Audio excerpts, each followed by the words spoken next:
All right, I'd like to thank everybody for coming out here to this public forum regarding the future of Andersen Elementary School.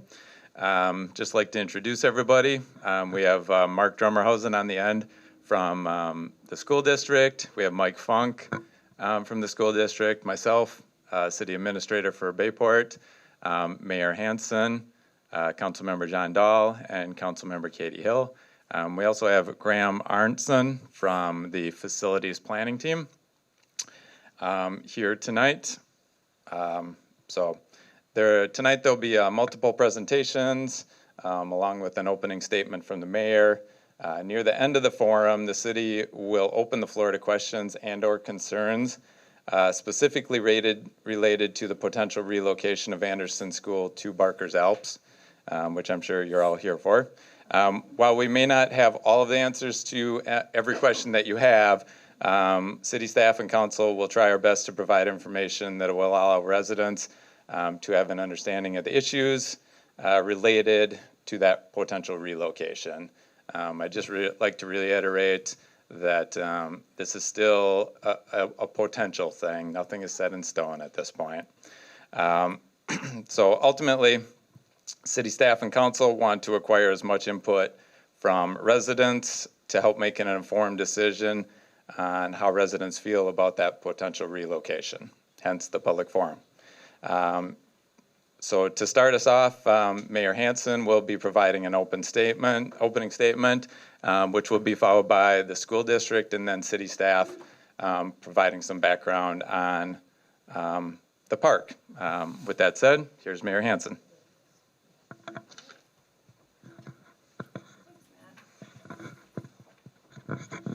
All right. Hi, everyone. I'm so glad we have a big crowd because I really want everyone to hear all of the facts and be able to ask the questions that they have on their mind. So thank you all for coming. It's a little long, so be patient. There's a lot of information that I want to make sure I got out there. We have an important decision to make. As you may already know, the population in the southern and central part of the school district is projected to grow, and there's a need for more learning spaces for our students. Like many of you, I really wanted to make that expansion work at the current school's location. Andersen Elementary has been a cornerstone of our community for over 100 years. Generations of families attended school there, including my own kids, and it worked great for them. But things are changing, and the fact is it won't work much longer.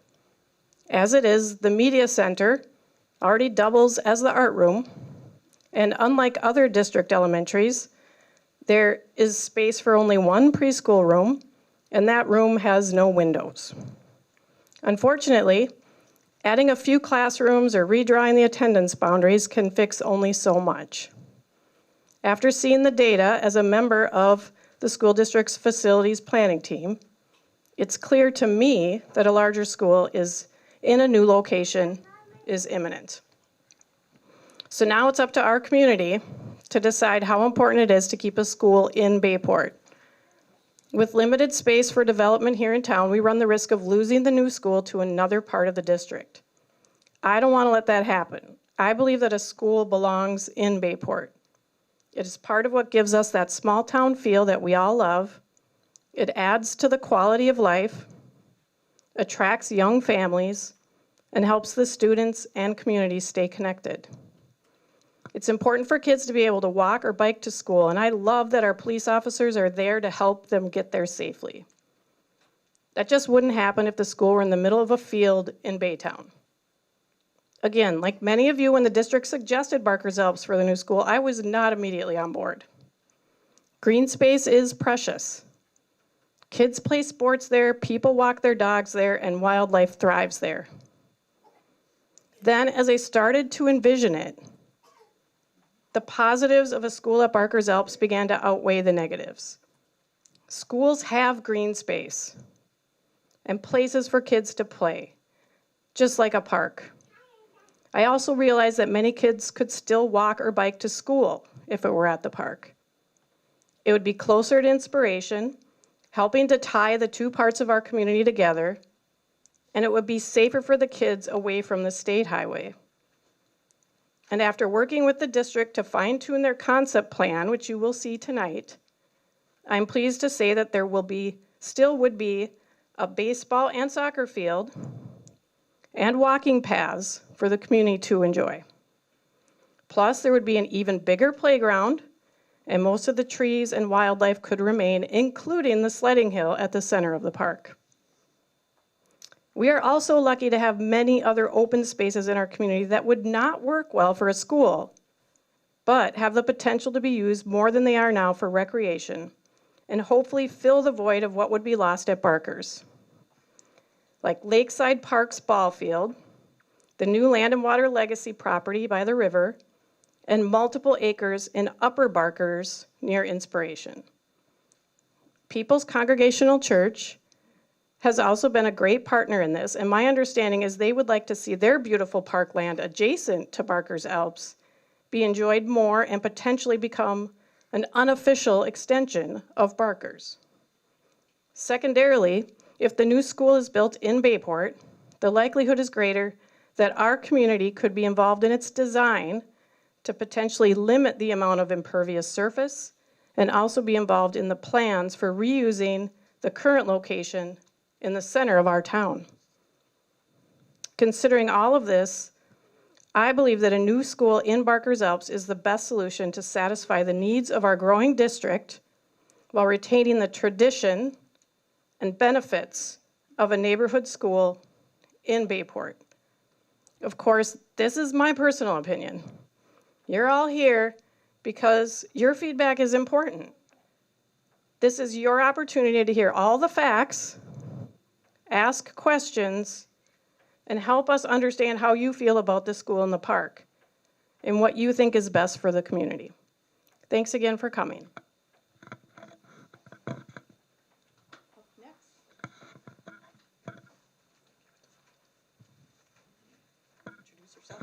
Thank you, Mayor.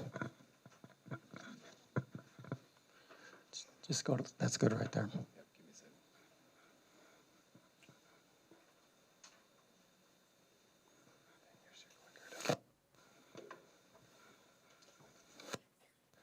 Good evening, everybody.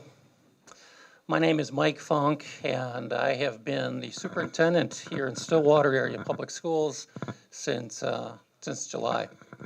I want to extend a thank you to Mayor Hansen and our city council members for providing me the opportunity to come and speak to you this evening.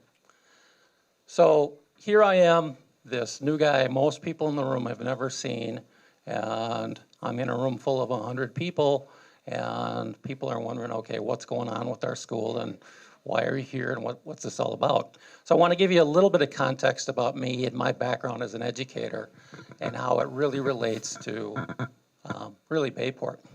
So I started out in education in the early 1990s, and my first full-time teaching job was in a small community called Dover, Eota, Minnesota. I taught in Eota, which is right outside of Rochester. So taught there for a number of years till I became a high school principal, and I think in about the year 2000.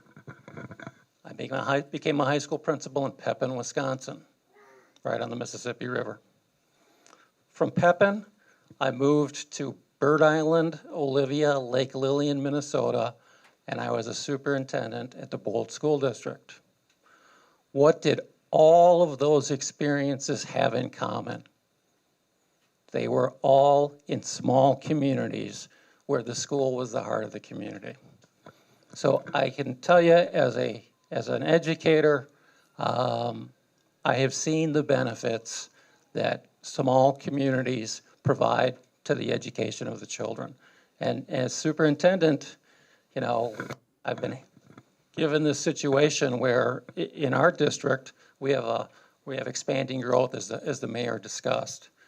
And expanding growth is a good thing, but in our situation, we also have some buildings that are pretty old. Two of them are 100 years old.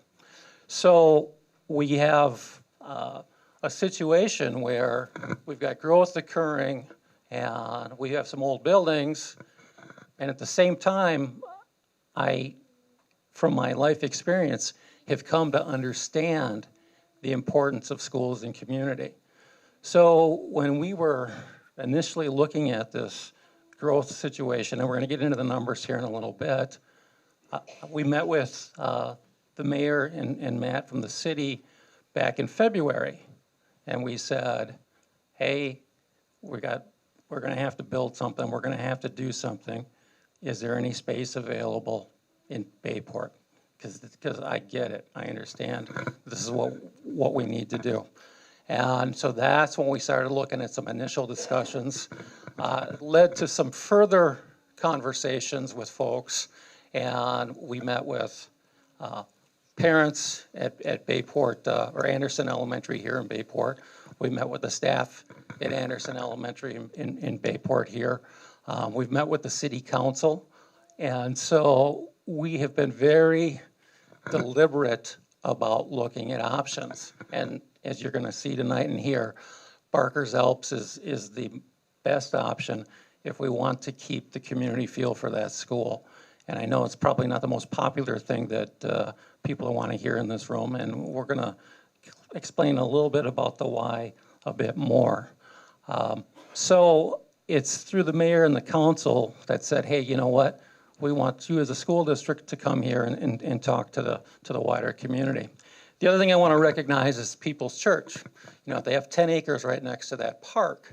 And so we had a meeting with People's Church, their leadership council, a number of weeks back, and we talked about future uses. And that park, as Paul and the council told me, is very important to them. And so we talked about, okay, is there some things we could do to share? So we've talked about potentially an outdoor classroom there, maybe partially part of their land is a parking lot.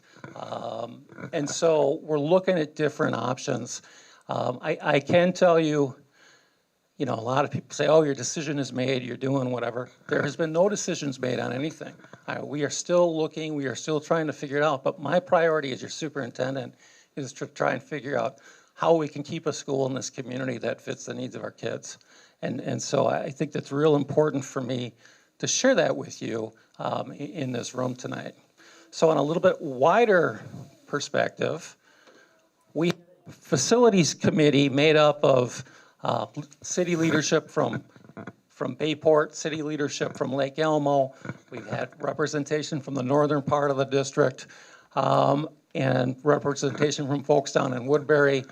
And as a committee, we took a look at, okay, we're looking at significant numbers of students coming to our district here in the next 5 to 10 years. And so initially, I gave the committee some guidance on what I thought as superintendent we needed to do. And the first one is to provide the best educational opportunities, or excuse me, environment that meets the needs of our students and staff. We have some buildings in this district that have 3 gymnasiums in the elementary. And then we have really some buildings that are really small, or Andersen is the smallest. And I'll give you a quick personal story. My niece was the music teacher there this school year, and now she's going to be a music teacher someplace else because she was a part-time teacher at Andersen Elementary, and she could not, it wasn't big enough for the district to have a full-time teacher. So we've got some staffing issues, and it's not fair to the kids when we have revolving staff going through the building. So we want to have the best environment throughout the district for all of our staff and students. We need to prepare for future growth. You're going to see the numbers here in a minute, but we're looking at 300 to 600 new students in the district in the past, or in the next 5 years, and over 1,000 plus in the next 10. We also, as superintendent, this is very important to me. We need to operate in a fiscally responsible manner. We need to balance our student needs with the taxpayer support of our taxpayers. I like to tell folks, I said, I've learned over time that as superintendent, I am responsible for 2 things that are most near and dear to their heart: their children and their tax dollars. And so what I have to do is really balance as we're looking at needs of the kids and needs of the district moving forward. So that's what the team planned. That kind of gives you a bigger picture of where we're at. And I've got Graham over here who's going to come up and talk as a community member who was part of that team and give you a little bit of background on what they looked at.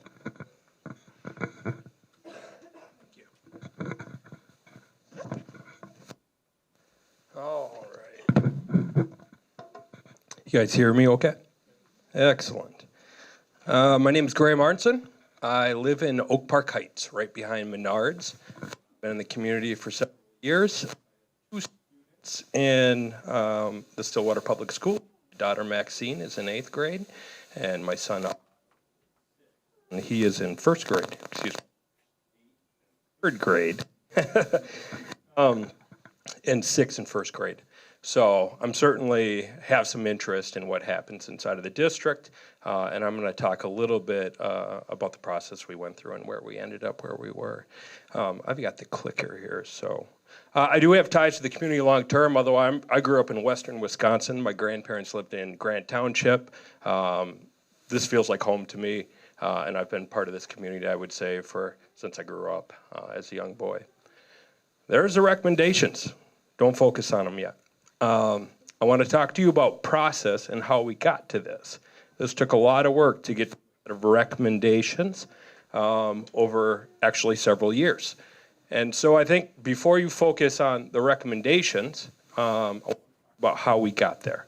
And I would say just before I get to that, I would ask, if you're additional details on how we got to this. There's several presentations to the board, including one a couple months ago that provides a lot of detail with background information for you so you can understand how things got to where they are.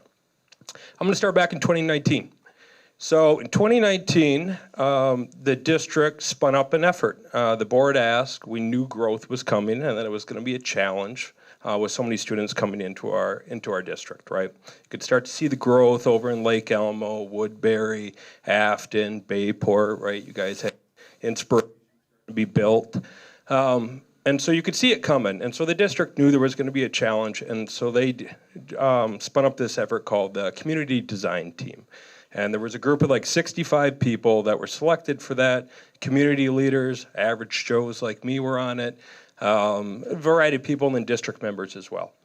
And as part of that effort, we went through, it was facilitated by a consultant, and we went through that process. And shoot, there was 40 hours probably, 7 meetings, 8 meetings, something along those lines. And we went through that entire process. Came to a recommendation for the board about investments we thought they should make. As part of this, we visited every elementary school, every facility as part of the district. So we did Andersen, we did Afton Lakeland, we did Stonebridge, we went to all the different facilities. And so it was pretty interesting because you could see the differences between all the different schools that we visited and what we saw, right? Andersen stood out. It's certainly our smallest campus in terms of overall space. It's been there for 100 years. But that was one of the things that stood out to us. There were some things we saw. I think you already mentioned the media center and what have you. And so, I think at that point in time, our recommendations were made to the board in like February of 2020, pre-COVID, which is a lifetime ago. And Andersen wasn't near the top of the list in terms of the priorities, but it was on the list in terms of what we were recommending would occur. So the recommendations we made and the top kind of priorities out of this group of 65, and again, this is available online if you want to watch a video from the presentation, was 1, Brookview expansion, to expand the Brookview Elementary School to accommodate growth. And I would say these things we did really bought us time to get to where we are today, right? Where the growth is really upon us now and we've got some serious decisions to make and potentially a bond. I believe that's either done or in progress, right? That's going. So it was great to see the district make that investment, and that was a recommendation from the community. The second one was moving transitions program and the Area Learning Center, ALC, if anyone's familiar with that and what that is, to the former Oak Park Elementary. And if you're not aware of it, they are there. So I think it is, transitions is currently there, in place. Building's been rebuilt, half the building is full. It's got the transitions program there now. And I think the ALC is being built out this summer. and hence them doing a little bit of a roadshow with the board meetings going forwards, visiting some different spots. But that building is occupied. And I want to be clear about that because I think a lot of people might think of that building as empty. It is not empty. There are people in there. That building is being used and it's being utilized for education. And I think it's important. The last thing was we recommended selling the Withrow building, which they did as well. And so 3 of our kind of biggest recommendations were implemented, but by no means was that everything, right? There was additional recommendations we had. Our highest priority items, specifically rebuilding Lake Elmo Elementary School, which is bursting at the seams. I see our principals there. Nice to see you. It was not done. There was other things that were not done. And that really required a bond. The school board at that point decided not to do a bond. And so we kind of transitioned on. Our role as this committee kind of dissipated, and that was that. We spun it back up this spring. And I think the real driver was some of the investments had been made. We had a new superintendent that was interested in looking at the future and understanding what we were going to face. And so we got back together as a group. That previous slide was what I would call as guiding principles about what we community members in terms of thinking about the investments we wanted to make and really what our task was. And I would say this time, comparably to the 2019 effort, it was much more focused, and it has to be more focused. One of the main things we got out of this was a sense of urgency. We are bursting at the seams at many of the schools, right? Some of the schools are already north of 90% capacity. And it doesn't take much. I'm sure you guys could drive around and see. There's that one development right over there. I can't remember the name of it. It's the Creek, or what is the name of that development? Spring Green. Being developed, you go to Lake Elmo, it's getting packed. You go down towards Afton, there's a lot of things going on there. Woodbury is clearly filling up. And so a lot of the things that we saw back in 2019 are occurring.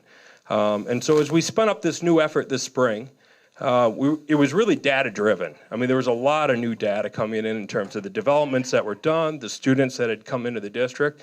And I would say the problems were probably more acute this time around than what we saw in 2019. Because COVID's driven certain trends, and a lot of people want to move to our community. It's a nice place to live. It's easy to commute into the metro area. And we have a lot to offer and a great school system. And so a lot of people want to come here. And so as we looked at that data, I'm going to go ahead 2 slides. There were some real challenges. And these challenges I don't think will go away. And Superintendent Funk spoke to this, but school district enrollment is projected to grow by 300 students in 5 years and 1,000 in 10 years. That's a lot of kids. It would be nice if it was spread completely across the district, right? That would be a little bit easier for us to handle as a school district. But the reality is a lot of that is focused in the south, the central part of the district, and then the southern part. And so you're really focused on a few elementary schools that are bearing the brunt of the population growth, right? The growth is a result of a few things, right? There's a lot of new developments. I mean, you can see all the construction. You can see these 500 house developments going in place. Maybe some of you live in some. I don't know. The other thing is there's turnover occurring, right? So developments like the neighborhood I live in was built in 2000. A lot of people had their children there. Their children went to high school. They graduated. They moved away. Now our cul-de-sac, which 5 years ago had 2 kids in it under the age of 10, now has 13. And so you have that happening across our district as well. And so there's some compounding effects that are occurring that's really driving the growth and causing some major challenges for us. The impacted schools include Afton, Lakeland, Andersen, and Lake Elmo elementary schools, and then Oak Park or Oakland Middle School as well. And I would say the schools are already filling up. If you look out, the time frame we did for kind of the data, I think the demographic study, right, was out to like 31 or 32, right? 7 or 8 years out. But I mean, in terms of building facilities and dealing with students and things along those lines, that's actually not really that long. And as we looked at it, you look in that time frame, those schools are 25% over capacity.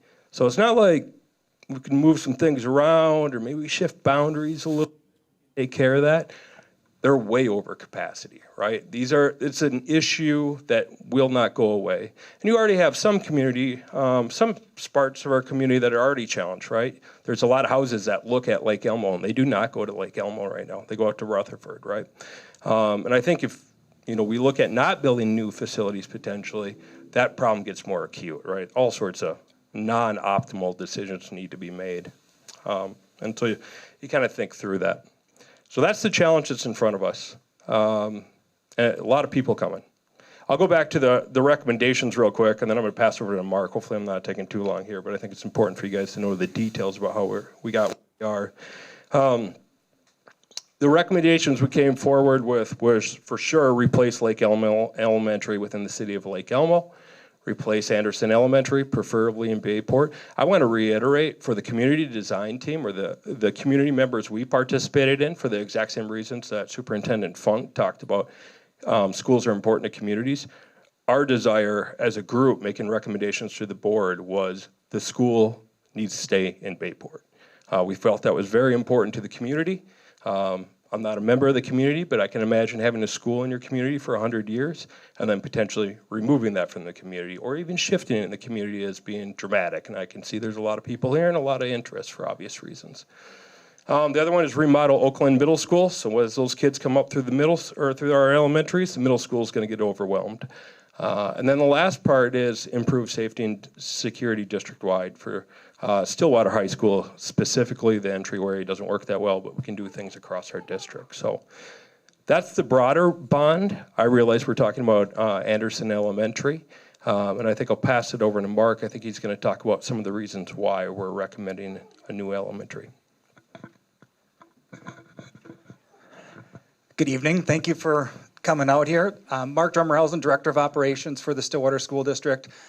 This is my 23rd year here in the Stillwater School District, and I spent almost half of my career, at least a decade, here at Andersen Elementary School, both as a teacher as well as a principal, and just want to talk briefly and just recognize what the building means to the city. I mean, yes, it is built in 1919, and the partnerships that Andersen Elementary has with everything around here in Bayport needs to be recognized and things we want to replicate in a new facility. We do not want these to go away. I mean, starting with the city. The city, when I first came here as a teacher here in the early 2000s, we wanted to start a skating program for our physical education students. And went to the city and said, yep, you get skates, we will resurface the rink every single day that you want to skate. We give them our schedule, and every single morning we had fresh ice. We got keys to the ice arena so kids could put their skates on and so forth, and built a skating program that kids love and look forward to every winter here for our students. Also, as you drive by or if you're at the playground and you're on the play structures and you notice kind of there's the play structure, then there's the blacktop area, and then north of the blacktop area, there's another wood chips. And you're probably thinking, why didn't they just blacktop the whole thing when they put the fence in? Reason being is there's that one public works building, the little square building right north of the playground. There's actually two of those. And the farthest south one, or the one right next to the playground, the city didn't need to use anymore. So they said, hey, do you mind if we take it down and we'll extend your playground a little bit? We'll move the fence out, add some wood chips in to give more space for our kids to play. Absolutely. I mean, those are just the couple examples of things that the city has really embraced this school and things that kind of taken it to the next level. The next one is the police and fire department. Chief Eastman has been fantastic to work with. There's their officers out there every single day before and after school, helping the kids cross the highway, etc. The fire department, when they were across the street, and then now they're down by Barker's, Fire Prevention Week, our kids would go there. They'd, try on all the gear and, see the firefighters in their gear and kind of talk through the things, and the kids absolutely loved it. The Andersen Foundations, kind of more specifically is the Hugh J. Andersen grant. They would spend thousands of dollars every single year on our kids to increase their arts and humanities program within our schools. They'd give us artists and residencies every year. They would give us field trips to Orchestra Hall or Old Gem Theater or Children's Theater or some of those sorts of things. The Bayport Library, where we sit here today, all our kids would come. They'd have their own library cards. They'd check out books. Whenever an author would come, they'd invite the lower kids, K1, 2 usually, sometimes the upper grades depending on who the author was, but invite those grade levels to come out and sit in and be part of those experiences. And then you kind of look at local businesses, and I could go up and down Main Street here, you know, starting with the senior center and the cribbage and the 5th, 6th grade experiences with them, and kind of working our way down Main Street of all the different things that Andersen Elementary means within the community. And those are the things, as we start to plan here and as we start to talk here today, we want to keep those partnerships. We want to keep those relationships. We want to keep what makes Andersen strong, and why I think a lot of you are here today. We want to keep to be a part of that. You know, something as simple as walking to school. You know, you sit there and you got kids that, you know, come down the hill and some kids across the street. We want to keep that walkability for the people that live here in Bayport in a new site. And that's kind of with Barker's Alps. We can keep some of those things. We can keep the things that we just talked about with the walkability and some of those others, keep those core to the educational experience our kids will get being at Andersen Elementary School. Look at our current facility. I talked a little bit about anticipated growth. I want to touch just a little bit about numbers, because they're saying, okay, how do you get the numbers? Yeah, you throw out 300 in 5 years and you throw out 1,000 in 10 years, but how do you actually come up with those numbers? So in January, we had a presentation from a demographer from TeamWorks. And as they do projections, as they look as enrollment, it's not just kind of one data point, they give you a range, because they take 4 different factors into it, and depending on how much each one of the factors happen, depends on where that range comes into. So first, right off the bat, they give you a baseline, and the baseline's off of live births. So they take Washington County data over the last 10 years, and what's the live births, and what's that trend look like? That's the first component they take a look at. The second one is they take a look at planned developments within our school district. We have 18 cities, counties, or cities and municipalities within our school district that make up Stillwater Schools. So they take what are the planned developments of those 18 municipalities that are on the books, that the councils or whoever govern that have already approved to say, yep, we've approved these homes, whether it's a 300,000 or 300 housing development, or it's a small development, whatever it is, whatever's on the books as of January 1. Then the third thing is they take the next layer and say, okay, it hasn't been approved yet, but they talk to each one of those counties and say, okay, what do you think's coming? What are some spaces that potentially could have some growth here in the next 5, 10 years that, yes, you haven't approved it, but there's a potential that we're going to add houses into that area. So they factor that in. And then the fourth one is they take a look at, and there's a couple different terms for it, it's either generational shift or housing turnover.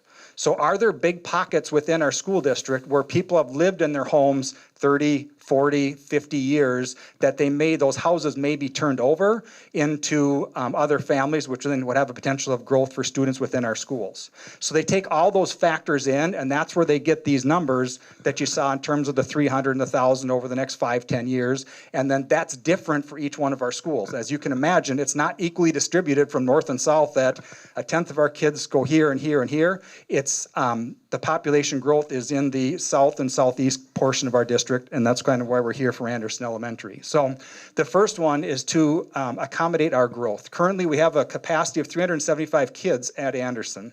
Right now, there's about 335, 340. So right now, we are not experiencing the growth. But as those projections, and they look at each one of the schools, we're looking at about 430 to 470 kids potentially at Andersen Elementary over the next 10 years. So as we look, do we have a capacity issue today? Nope. But as we look in terms of where a bond referendum comes, and we'll be looking out 5, 10 years, we want to get ahead of that curve. Also, I want to talk about here, if a referendum is passed, nothing would happen, or the new school would not be open until the fall of 2026. So it's not next year, it's not the year after. We have not started design, we have not started any of those other conversations. So it's not a quick turnaround. There's a lot of years of development and planning and partnering and those sorts of things. So just want you to know that this isn't the next year or the year after this would happen. The earliest would be fall of 2026. As you well know here, Andersen Elementary is landlocked. You know, you have the road on each side. Actually, all 4 sides around Andersen Elementary have a road. And in order to expand, you'd be taking up houses. And looking around the room here and being in Andersen for a while, there's a lot of your houses that we would have to take up to expand. And we're not going to do that here. But in order to expand to create space for our kids, we'd have to buy out a lot of your houses as we sit here today. The Andersen Elementary is a 2-section building. So there's kind of 3 sections in kindergarten, 1st grade, and then there's 2, 3, 4, 5. Sometimes there's a big bubble in there, but typically it's 2 sections. but it creates shared staff or part-time staff. I know Dr. Funk talked about his niece. I've seen it with physical education teachers and music teachers that it's hard to develop the relationships. It's hard to develop a program. It's hard to just know the kids on a yearly basis because the turnover is very high. And what happens is if you get, like here, you get a music teacher or a phy ed teacher or an art teacher, and they're hired at 0.5 because that's the number of sections that it generates for the Andersen Elementary.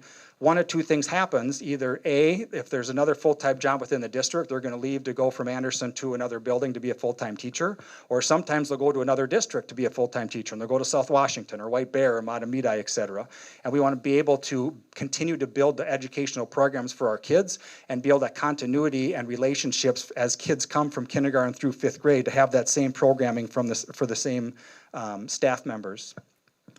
There's limited specialist space, and we talked about not having an art room. The mayor talked about even outside, just the phy ed area, you have to cross 95 every time to and from class. Also, that you have to utilize the hockey rink a lot, which is great. It's a nice space, but as kids get older in 3rd, 4th, 5th grade, you want to stay inside the hockey rink because if you're playing soccer or football or something, you don't want the balls to go either A in the creek or B in the highway or something. You want to keep the student safety. So you kind of limits some of the things that you can do just because of the space that they have around there. Some of the special education spaces or our student support spaces are limited. I kind of look at this as a kind of a student dignity piece. So at Andersen Elementary, there's basically 2 hallways. There's the first floor and the second floor with stairs on each side. And a lot of times you'll have a parent volunteer or an intervention, or sometimes they'll be working one-on-one with kids, and they'll be in the hallway working with kids. And as a school system, if you haven't been in school, is every 40 minutes we have a specialist change. Specialist meaning music, media, art, and phy ed. So every 40 minutes you have 3 classes going to specialist, and you have 3 classes coming back from specialist. On top of that, at lunchtime, every 4 minutes you have a class going to lunch, and you have a class coming back to lunch. So there's a lot of congestion, a lot of hallway movement back. And if I'm in the hallway to get a little help with reading or help with math, and I'm in the hallway and I'm getting support with that, you have a lot of kids walking by seeing, you working one-on-one versus some of those private spaces that you can get the help without being in the middle of the hallway as you have students walking there and back. I talked a little bit about the green space, and then also just the parking and the queuing is very limited.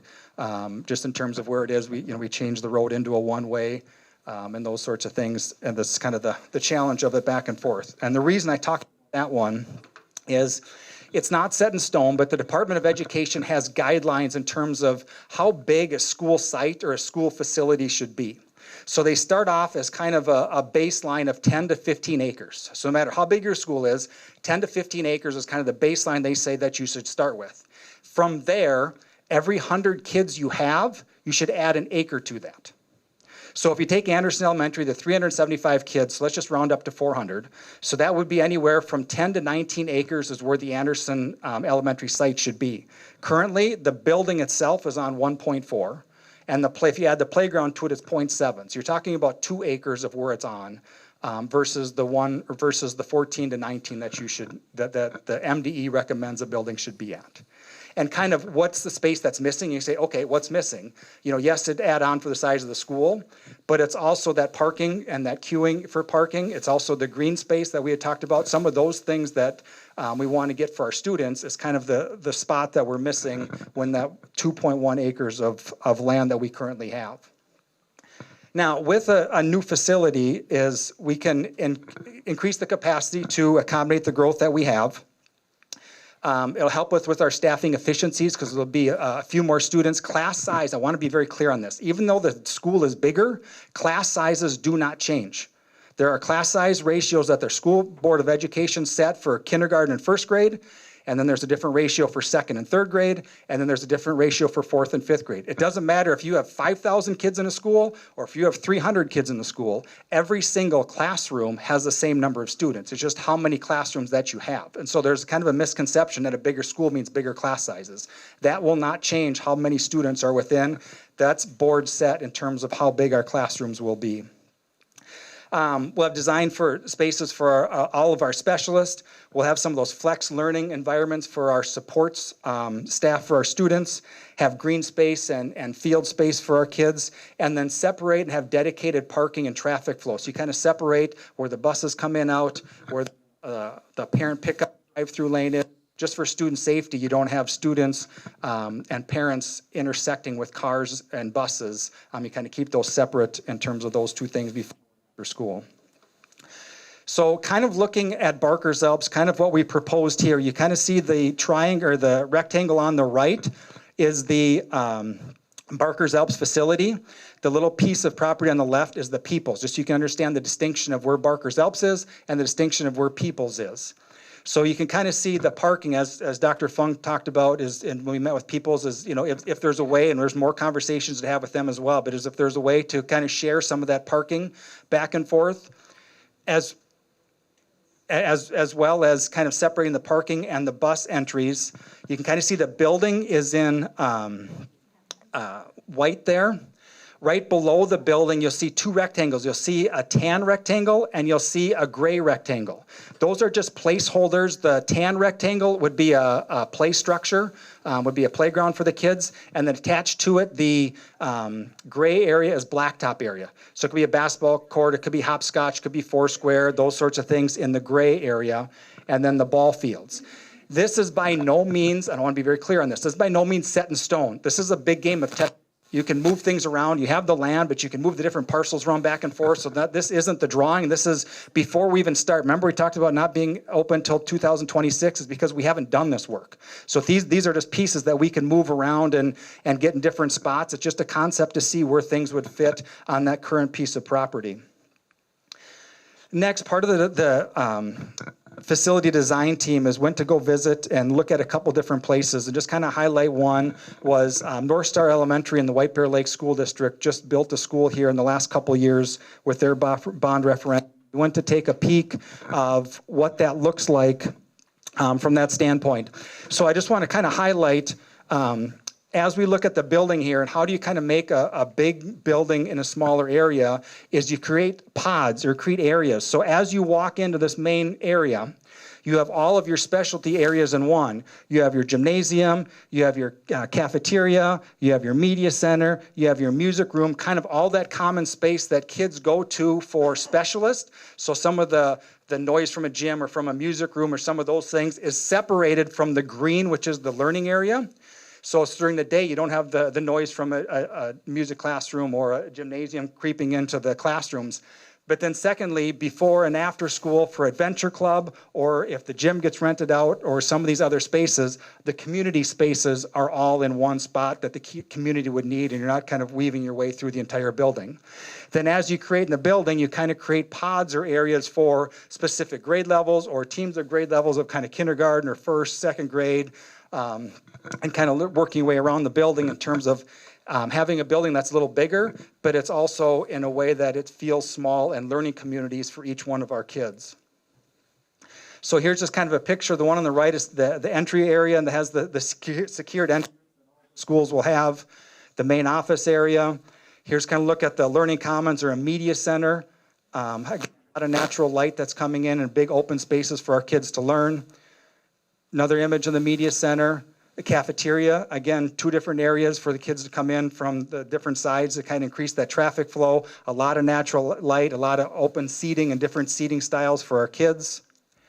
And then each one of the pods, they do like kind of learning studios or different classrooms that it's all together in one. So it's not long hallways with classes on the right, classes on the left. You come into an area that have all your classes and have a lot of shared space that are there together to get efficiencies within the space within a grade level or a learning pod. With that, we're almost done. We're on our last slide. Dr. Funk, okay. I guess I'm doing it. So lastly, I know a lot of questions come up and say, okay, what are you going to do if you move out of Andersen Elementary? What are you going to do with your current site? What are your plans for it? What does it look like? Where are you going to go? The honest answer is we have no idea. And we have not have any definitive plans of what that looks like, we are open to anything. We're opening up for something possibly for us to use. We're opening up for the city if they want to use that, and you guys envision using that for some of your downtown reimaginary, we can do that. If there's some community use or redevelopment, there are not any plans. So as we go and have conversations moving forward, that building is kind of open for discussion in terms of what you or us or what we want that to look like and envision moving forward. So there are not any set in stone plans for that current facility if a new Andersen Elementary is built. So with that, thank you for your time and kind of listening to our presentation. I will turn it back over to Dr. Funk. Go back to the slide with the Barker's Alps. So real quick, stop right there. So again, I want to just emphasize that this is a concept. This is nothing set in stone here. But, you know, from meeting with folks throughout the community, we have heard, okay, we need our ball fields.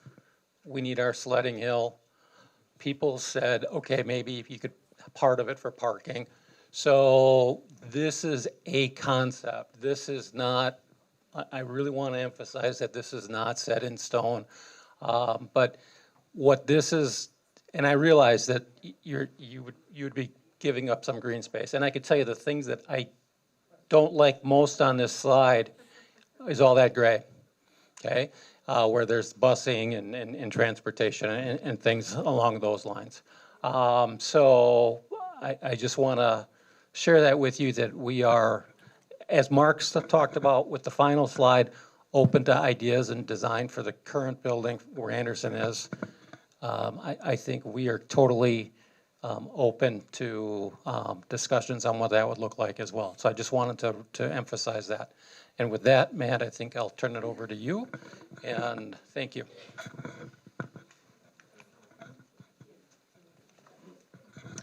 Okay, give me a second so I can bring up our presentation about Barker's Alps.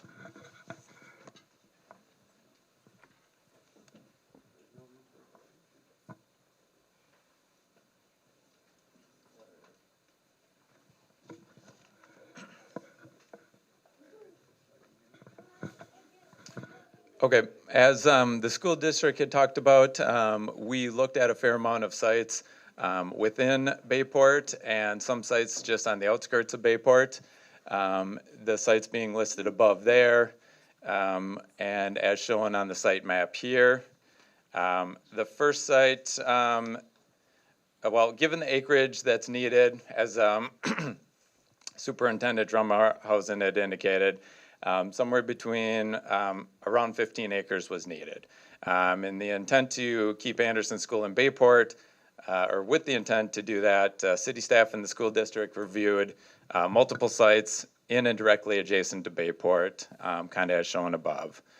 The first site would have been the Xcel Energy campus. So the power plant is scheduled for decommissioning in 2028.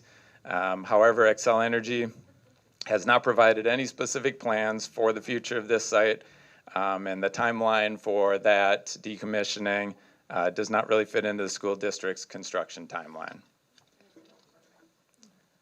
Yes, it's adjacent to the city of Bayport. The Andersen Farm, which is located at the corner of 5th Avenue North and Stagecoach Trail, just south of the new fire hall. This is a hobby farm that is currently in the process of being developed. The developer is moving through an annexation and development plan with the city as we speak.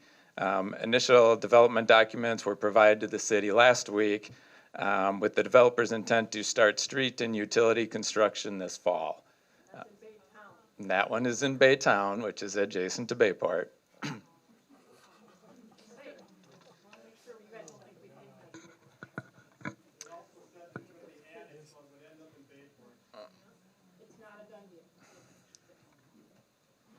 Again, we're just reviewing the suggested sites. So People's Church Park, as indicated by this school district tonight, they are looking to partner with the People's Congregational Church. This is located directly west of Barker's Alps with an acreage of about 10 acres. It is also located currently in Baytown. The church membership has expressed an interest to work collaborative with the city and potentially the school district on ventures such as parking and outdoor education opportunities. However, the church at this time is not interested in selling this property at this moment. One other location is the correctional facility. This is just frontage along Fifth Avenue North also, just to the east of the new fire hall. This area is composed mostly of low wetland areas, and Perro Creek also runs through this area. The state has also not expressed an interest in selling this property. One other site that has been mentioned by the public is the conservation area that the city acquired in 2019. This was acquired with the help of DNR grants and water, land, and legacy funding from Washington County. It has 11 acres on the St. Croix River. Due to funding requirements, however, this land is dedicated as a perpetual conservation area with limited site development that's allowed. All of that ended up leading to Barker's Alps Park. So there are actually two sections of Barker's Alps Park, or two parcels. One is a 20-acre parcel, which is located, has frontage along Fifth Avenue North, and the other is a 27-acre parcel that is essentially between 2nd Avenue South and the Inspiration Development. The 20-acre parcel contains the ball fields, playground, parking lot, trails, and open spaces. And then the other parcel primarily consists of bluffland, trees, Upper Barker's Playground, open space, trails, and as indicated, located primarily on the upper part of the bluff. So this is a breakdown based on the concept plan of what was presented by the school district.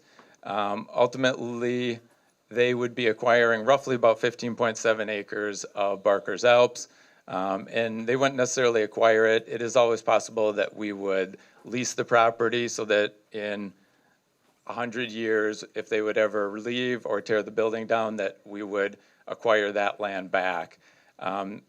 So the breakdown is roughly 15.7 acres of school property, and 4.3 acres would be retained by the city of Bayport. Where is 9th Street on that? And where is Fifth Avenue? On the red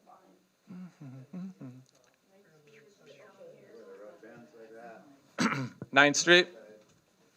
9th Street comes right here. And then 2nd Avenue is right here. Fifth is across the top. This is the parcel for the People's Congregational Church. If all that's needed is 15 acres, why is it so close to where the homes are? That's where the parcel runs.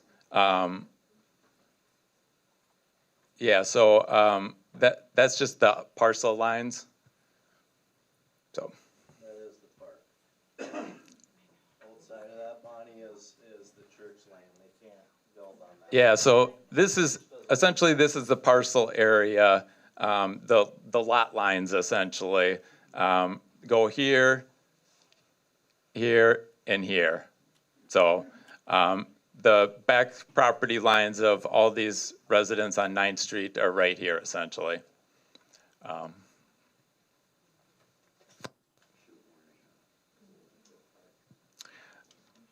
So some history and use restrictions for Barker's Alps Park.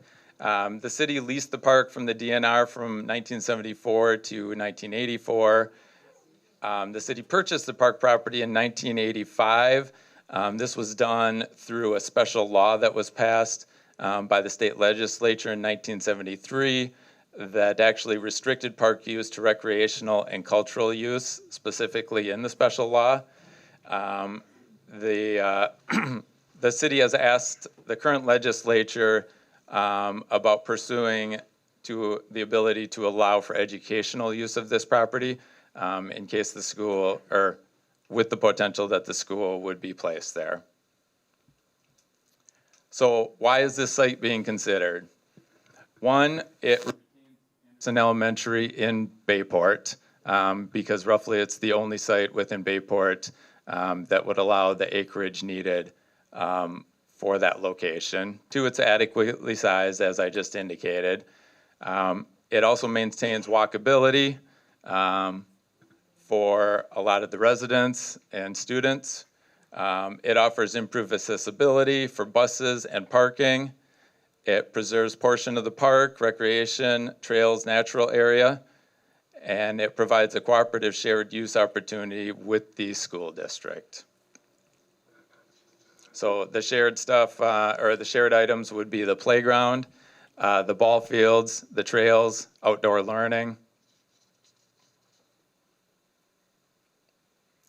So current usage of Barker's Alps. So if it is, if we're as a community able to use it, we would be able to use those ballparks and stuff during school hours, correct? That would be correct. Yep, there would be limited use there. Okay, if we can hold questions to later, we're almost done. So current park rental usage statistics, there is a park shelter at Barker's Alps. It gets used roughly about 5 times per year. The fields, the soccer fields, or the soccer field, baseball field, and softball fields are used very frequently. They're usually reserved throughout from May through October. The annual rental fees are approximately $1,500. Other uses in the park also include trail walking, open space for dogs, playground usage, and such. So potential impacts of relocating the school. So it would provide an opportunity for enhanced playground and game fields via partnership with school district. The city would be able to use that playground, or residents would be able to use that playground whenever during the summer and during times that school's not in progress. It does add impervious surface at the cost of some open space. It increases parking and accessibility. There would be increased trails and sidewalks to this property. Specifically likely coming off of 2nd Avenue. There would be a new trail connecting up to school, and then there would be improved sidewalks along 5th Avenue North that would help with accessibility. Limited use of park areas during the school hours, and then provides opportunity for a city to be involved with redevelopment and use of the existing school site. That leads to the site. Are you saying that there's going to be access from 2nd Avenue North into that park? There already is access there, ma'am. Yeah, I know, I live on the very end. And Yep. we get tons of traffic. Yep. So are you saying there's gonna be more? Potentially that we would like to see, if the school was there, a trail that would offshoot directly towards the school as it was shown on the concept plan. So the existing Andersen Elementary School site, as the district indicated, the city is hoping to work collaboratively with the school district on either potential redevelopment, reuse. We have not really had many talks about it, but we would be open to any suggestions for possible redevelopment. So this site redevelopment likely would need to be considered whether or not the school is actually relocated in Barker's Alps. The city feels that we would actually have more probably pull with them if they would build in Barker's Alps. It would be convenient to get it back onto the tax roll if that's possible. All right, so we've made it to the comments and questions section. So questions and comments specifically related to the relocation of Andersen Elementary to Barker's Alps are welcome and encouraged at this time. Mary Gillette will be walking around with the, someone will be a staff member will be walking around with the microphone. You can just raise your hand if you have a question or even a comment. Please limit your questions or comments to a reasonable time, 1 to 2 minutes. And please direct them to the relocation to Barker's Alps. We want make sure you state your name and address. There's also a comment card that will be passed around. Please fill that out. If you have further comments, you can provide that on the back of the comment cards. The comment cards can be left when you exit. Okay, open for questions. There's another.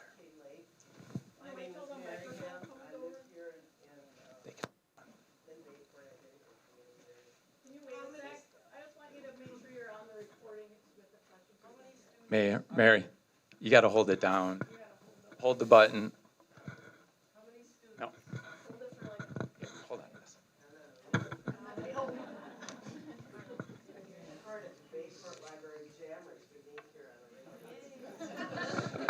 Now you're good. Now I'm good. I live on 4th Street. I've lived here for many years. How many students? You said you have about 365, roughly 400 students. How many more do you want to put into this new school? What size is that going to be?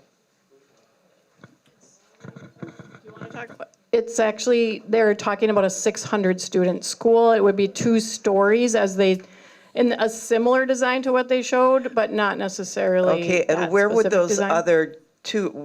other Lake 200 Elmo- people come from? Where would they come from? We don't know exactly, but the projections are in the southern or central part of the Okay, district. not from Bayport necessarily, because we don't have capacity at Bayport currently. Is that correct? We do have some turnover of older houses that are turning over to younger families now, and Inspiration has added a lot more younger families than we had, say, 20 years ago. So you're almost going to double, add another third to this school. It's going to change from the small school that we have now to a bigger school. That is true. Significantly bigger. It's going to happen, whether we like it or not. They're going to build a bigger school. Whether it's here or in Baytown, it is going to be a bigger school. All right. Okay.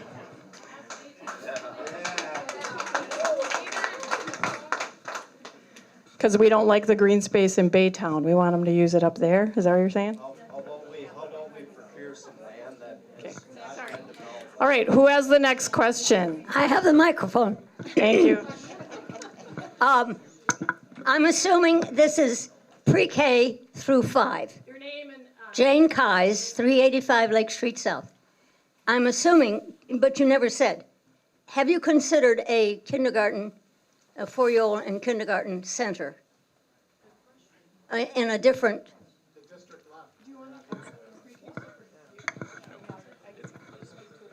Is this on? You guys hear me?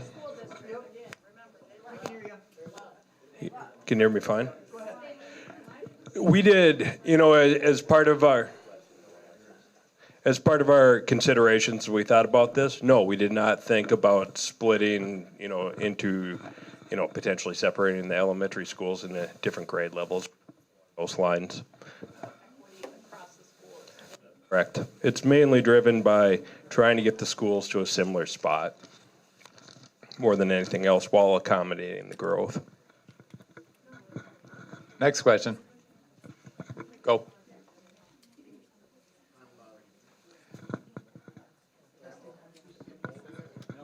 You have to hold the button down, but then let go. And don't Okay, all right. touch the button So, again. Robert McManus, 516 South 4th Street. So, I'm wondering what we're going to do, what you're going to do to compensate for the loss of publicly available green space. For all, that, and habitat, and have you talked to the DNR about habitat for the rusty patch bumblebee, because I know that's critically endangered and it's in the area. The air quality alert just today. Yeah, isn't that great? Yeah, it makes you, it's inspirational, isn't it? And then how will light and noise pollution be remediated? Because we know light and noise are extremely unhealthy, and we've already got plenty of light and noise pollution in the town. And what's going to be done to remediate that up here? And I guess I'm wondering why the school district, I know this was sort of addressed, but why did the school district close schools a few years back?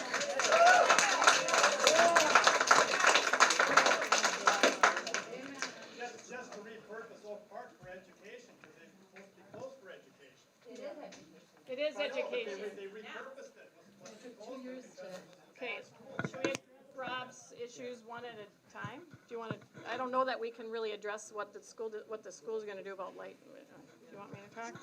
Okay, what was, I missed the first point, Rob. What did you, oh, what are we going to do about the bees and the, Because I think it should be compensated 1-to-1. yeah, I would say the closest we can get to that is that we did just recently acquire that property on the river. That's, okay. I understand that. Do you have something you'd like to add to that, John? Because you kind of. We've talked about, and Matt's probably going to be better at answering this, but where Bayport's at in terms of acreage for a city of its size and population. I know we're in pretty good shape that way. So I do have some numbers about our current open space and within the city. The breakdown is in Inspiration, there's 145 acres of prairie land that is set aside for conservation, which is a vast amount of property.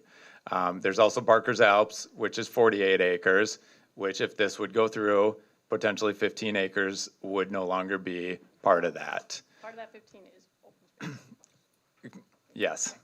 So there's also within Bayport, the DNR, Scenic and National, how does that go? Scenic, Scientific and Natural Area, which is 148 acres. I'm just going over what is currently in Bayport, Rob. So the St. Croix Conservation Site, which is the current site that we purchased, is 11 acres. Lakeside Park is 17 acres. Village Green is 0.7 acres, and Perro Park is 1.7 acres. So we have a significant amount of property within Bayport currently. Yes, we would lose potentially part of that 15 acres. It would no longer be open area.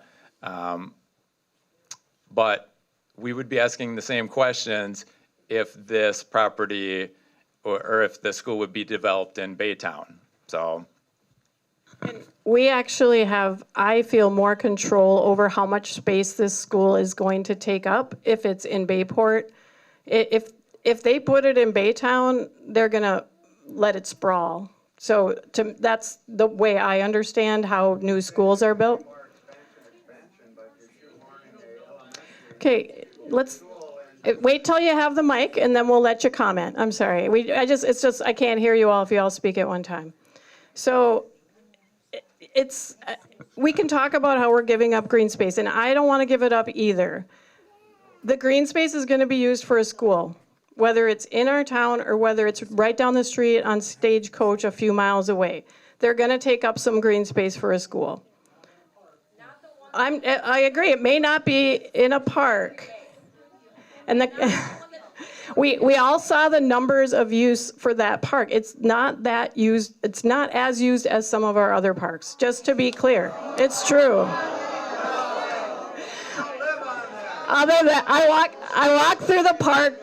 Oh my gosh, I walk through the park daily. Daily I walk through Barker's Alps.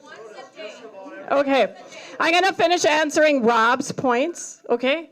I totally agree about the light and noise pollution, and I wish there's something we can do about that. We may have more control over it if it's in our town than if it's not. Why did they close those other schools? Again, growth was not in the northern part of our district. I don't know if you've seen what our district is shaped like, but it's long and skinny. So they closed Marine, which is far, far north, Withrow, also north, and then they closed Oak Park to use that space for some other things that they needed space for. It was not at capacity. People were not choosing to go to that school at that time. So that's what they decided was a better use for that facility. The growth, if you could, I wish that they would have brought more maps to show you what that looks like, but the growth is incredible in the southern part of the district. So that is what happened. And I hated to see those schools close too, and I hate that they're closing our school where it is. So, no, none of them are just sitting there. They sold Withrow, and it is now a charter school, I believe. Same with Marine, it's another charter school. And like we said, Oak Park is not sitting empty. It is being used. The transition program is, I don't know if you know this, but we, as a school district, are obliged to provide education services for 18-year-olds to 21 who have special needs. And those are the kids that are in that program. And then the ALC is I thought it was the Alternative Learning Center. Yeah, so I think they said the A stood for something else earlier, but so the kids who are having a hard time with regular school are going to the ALC, and having that within the actual school that they used to go to that we're having a hard time in at the high school wasn't working. So they needed a new space, and they used to lease space. Now they can use a building that they actually owned. So it is being used. If anyone continues to say it's vacant, that is not true. I think I answered Rob's question, so next. Am I on? Yeah. Katie McGaffigan, Waterford Townhomes in Bayport. I guess I have a few comments. One is that, you know, our city has been using Barker's Alps for almost 50 years, and we've owned it for almost 40 years. It is a 48-acre parcel in our city, which we will never have again. And we've protected it all these years. You know, city administration, whether it's mayors, city council, whoever it is, come and go throughout 50 years. But we have held that park as a treasured asset in our city. And I, for one, am not willing to let it go. When you talk about putting the school there, and we look at how that space would be used, there is no way anybody in this room believes we'd be able to leverage the park space like we currently do. We'd be looking at a 2-story big brick building, asphalt that accommodates parking and buses, a playground that nobody gets to access during school hours. So it is going to completely change how Barker's Alps is used. The other piece that I'm not comfortable with is that it was sold to our city with the stipulation that it be used for recreational and cultural use. And now you have decided to go forward and ask our local legislatures to add educational use to Barker's Alps. I do not support adding educational use to Barker's Alps, which, if approved, would be with us forever. We would 5 years, 10 years, 20 years from now be having the same conversation with the new school going up because now it's approved for educational use. So, in conclusion, let's keep our treasured park just like it is. Okay. No, say hello. Okay. Thank you. I appreciate those comments. I do. I get it. I also want to say, I feel like the school is a very important asset as well. And we had a school in our town for over 100 years. So yeah, we had a park for 50 some years, but we also had a school. And if we rip that out of our area here, I think we are going to regret that almost as much as we will regret that we gave up some green space. You know, I think it's maybe even more. I mean, for me, I do believe it. I have my own opinions, and I'm gonna answer your questions the way, I mean, if you don't want to hear my answers, that's fine. But you came and are making statements, and I feel like I should be able to make statements as well. Okay. Okay, well, that's true. If they want to, they can. Again, I just want to make it clear, I did not ask the legislature to add educational. They did that on their own. Senator Housley did that on her own.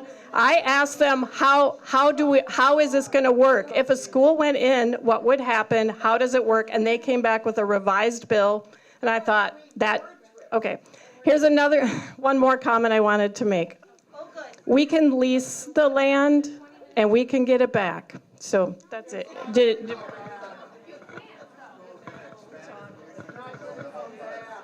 Can you? Kathy McQuillan, I live at 1416 Street North. I walk through the park almost daily during the day. I take my grandkids sledding during the day. I take my noisy dog around Bayport and through the park during the day. And it just seems to me that is the only park that we're going to lose that has sledding. And that sledding and snowboarding. And I just think that can't be lost for people who want to use it during the day. I understand that parts of it might be available at night, but we know that's going to get more and more limited. And I really am furious that we would change the intent of why Barker's Alps was given to Bayport. And so then I have a question.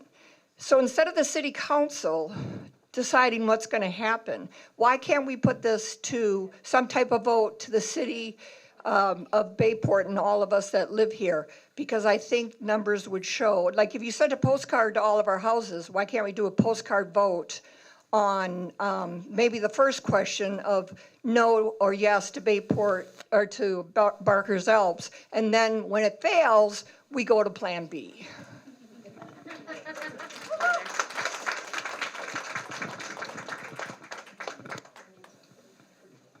I have 3 people in the queue. Just for a second.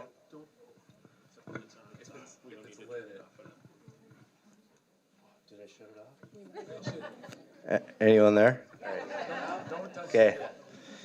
Hi, my name's Dave Farr. I live on 9th Street. First off, I want to say a couple things. I want to say that I have 2 children that do go to Bayport or that will go to a school, whether it's in Bayport or not. Yes, I understand that this community has been built around a school for generations. The reality is we are going to lose this school. The school district has made it clear that they are going to close what we all love as Andersen Elementary. And I'm not opposed to closing that school and building a new one, but I want to ask why we have to keep it in Bayport. This isn't a small town in Iowa. We're surrounded by a large community, or multiple communities that are large, and they're growing extensively. Now, right now, you look at the park space we have, there's no available park space to be had anymore.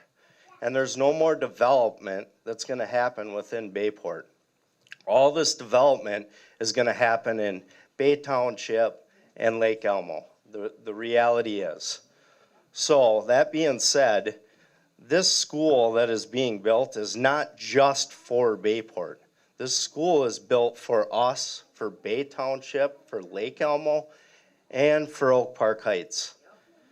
So why do we have to keep this in Bayport? Why don't we put this school on a beautiful tract of land that isn't owned by us, that's privately owned?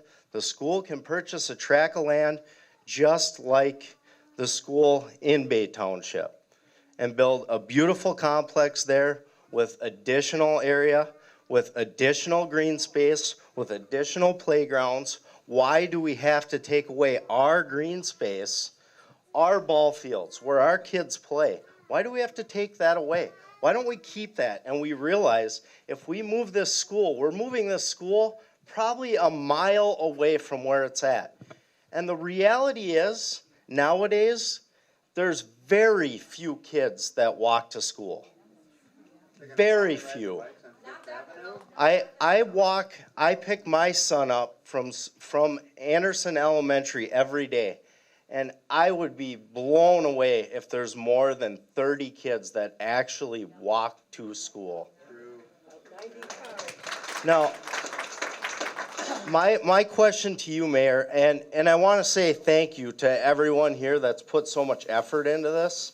I know it's not easy to do what you're doing, and this decision is, you don't want to make as much as we want to hear it, but you need to understand that there's other spaces for a school to go, and if we can procure some land somewhere else, that gives our kids one more option, one more spot to go and play.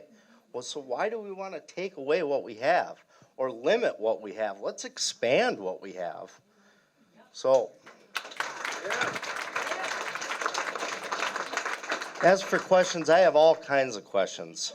But right now, I just wanted to put that out there, and I want to ask, like, what are your thoughts on why exactly does it have to stay in Bayport?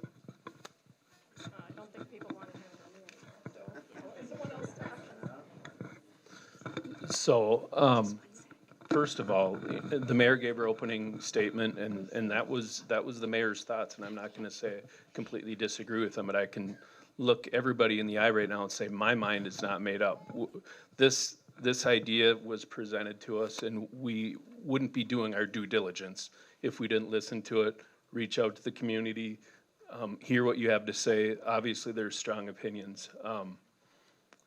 My mind is definitely not made up on this. I will say, you know, my kids are third generation Andersen, Bayport Elementary kids. Excuse me, my voice has been going out all day, so I gotta wrap it up quick. But, so I will be terribly sad to see that school go, and it's gonna go. So, whether it's in town or out of town, it remains to be seen. And when we talk about Barker's, and I have great memories at Barker's, I've got great memories at Bayport Elementary. Another thing just to think about is when the school's gone, the school is gone too. It's the same as a park. It's not gonna come back. We're not gonna have a community school again. If that's what the majority of people want, then that's what we end up with, and that's okay.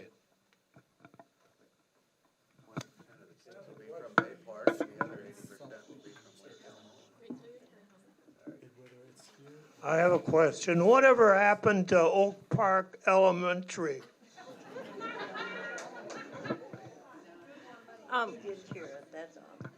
Do you want me to explain that again? I have a question. He's talking about cars. There's about 90 cars picking up children, and that is not safe for the walkers. I know they're out there, but we live across the street from the school, 4th Street, and it is busy, and the buses have moved to the side, but the kids still have to cross the street, you know, in front of the buses with help. And I don't know about 95, but that's still a dangerous street.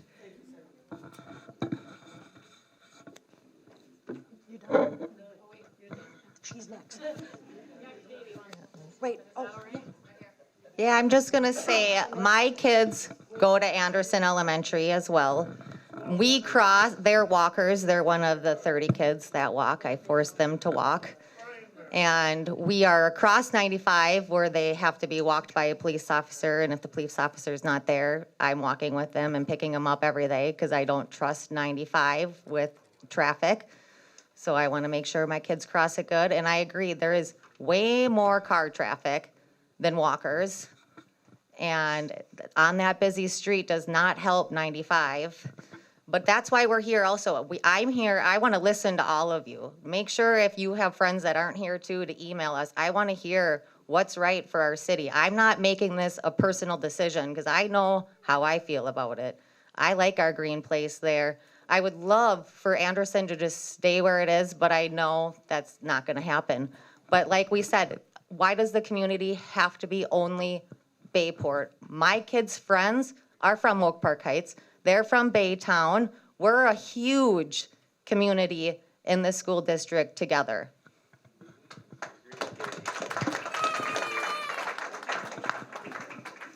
My name's Gina Madsen. We live on 5th Avenue, and we are the house right next door to Barker's Alps. We moved here about 13 years ago from North End of Stillwater, and we decided on Bayport for the simple fact of exactly where we are located and what is around us and what is not around us. Now, my son, granted, he is grown. He's 21, so I really don't have a horse in the race with the whole elementary school. But we do use that park. We walk our dogs. For any other, tons of other recreational issues. We foster and work with rescue dogs, and a lot of times we will take them, and I will take them one at a time, because we have such an open, huge space there that is not used by a school during the day, and we work with them one-on-one right there in the park. It gives me an opportunity to introduce them to people at a greater distance and do that. I walk our dogs through there all the time, and I'm really, every once in a while, I have to work overnight, so I'm really not looking forward to the sound of buses at 7 o'clock in the morning when I'm trying to go to sleep. So my question also is one thing. First of all, I want to ask, I think what everybody has been wondering is, where'd the school district go? Yeah. Thank you for asking. We didn't make them leave. Okay, but that's my point. To me, that says a lot. And to me, it says that their mind is made up and they don't care what we have to say. And that's not good. But then I'm also wondering, what happens to the value of our homes? We're losing a huge, huge area that actually is an increase in value to our homes. And now you're going to replace it with concrete and two-story buildings. And you're going to increase the traffic, tenfold. And now I can't use that area during school hours, so I have free roam of it 3 months out of the year. Am I understanding that correct? Right? We have free use of the park when school's not in session, so evening and 3 months out of the year. Correct? Okay, so how, like he said before, how would you compensate us for that? So now I have to change everything I do and cross 95, because I tell you what, every school around the area in all of the Stillwater school districts, you're gonna have to cross Busy Road if you're walking. I mean, my son went to Stonebridge. Have you tried crossing Owen Street? I mean, sweet Lord, it's like playing Frogger trying to cross there. But you know what? You got people to handle that. So it's not fair. You take away the one thing, the one reason why we are where we are. And it pretty much sounds like y'all made that decision already. I mean, there are people that move here because we have a school in town too. So there's a lot of things to consider. And I do believe that having a school can positively affect your taxes. I don't know if house values, your taxes will go up no matter what, because they're going to put a school somewhere and we're all going to pay for it. Realtors? Yes. Yeah. Sarah DeZiel, you here? Any realtors around here? I believe that that's a selling point for our district. You think so? Right now, the homes are butted up to a park, and the value of the homes are butted up to a park. Now, the value will drop if it's butted up to a school. Now, normally, it would go up if it was next to a school, but the horse apiece is probably it might drop. Okay. It's not gonna That's go all, up. I suppose it's debatable, huh? Next question or comment? My name is Amy Peterson. I live on 2nd Street North. I have 3 kids, and my youngest just finished his last year at Andersen. All 3 of my kids went to Andersen. I am also a substitute teacher. I do not work, I'm not employed by the district, but I do sub in the district. So I have 2 different perspectives. I have the perspective of mom who lives a block away from here, whose kids have gone to Andersen and loved it. My youngest that just left Andersen sobbed on his last day of school. And all of his pictures with all of his teachers and people he's sobbing in all of them because he loved it. I have seen my kids love and treasure their time walking to the library and going ice skating. They have obviously used Barker's Alps for their field day and Diggy's Dash and all that kind of stuff. They have relationships with the police department. My daughter has specifically been able to develop a relationship with Officer Brittany through her time there that has allowed her to feel safe enough to disclose things to her, and that's something that would not have occurred had we not had this set up the way that we have it. Living in town, we use Barker's Alps. We also use all the other parks. As a sub, the really cool part is that I get to go and I get to see other buildings. I love Andersen. I love the teachers there. I love the people there. It has been extremely eye-opening to see some of the other elementary schools. I know we love our wildlife. I love the wildlife. I feed the birds. I've got deer in the backyard, that shelter in my backyard in the winter that I love. That said, we have been doing a tremendous disservice to our kids at this school with the space that we are giving them. They don't have the kind of the room and the kind of spaces that the other schools have.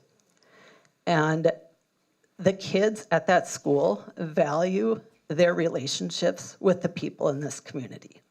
And I don't think that a lot of you understand the degree to which they do that. And as we're considering the value of this green space, I think there is the question of the value of our actual kids in this. And that's the part that I am not hearing. And I value that space. We go sledding there, like we go hang out with the dogs there. That is not our only park, and it is not our only green space, and it is not going to be totally gone. And there's a reason that my kids leave in tears when they're done at Andersen. And it's not just the people in that building. It is everybody else that they have come to be in relationship with. And that is something that is extremely important and special to the kids there. And that is what keeps them bonded to this community. And it's why that so many people in this community are like Bayporters for life. And it's because of the community and the relationships that they make. And so I'm somebody that is a supporter of having this school be at Barker's Alps because I've seen the value of having it right in this community. And I just wouldn't have wanted it any other way for my kids.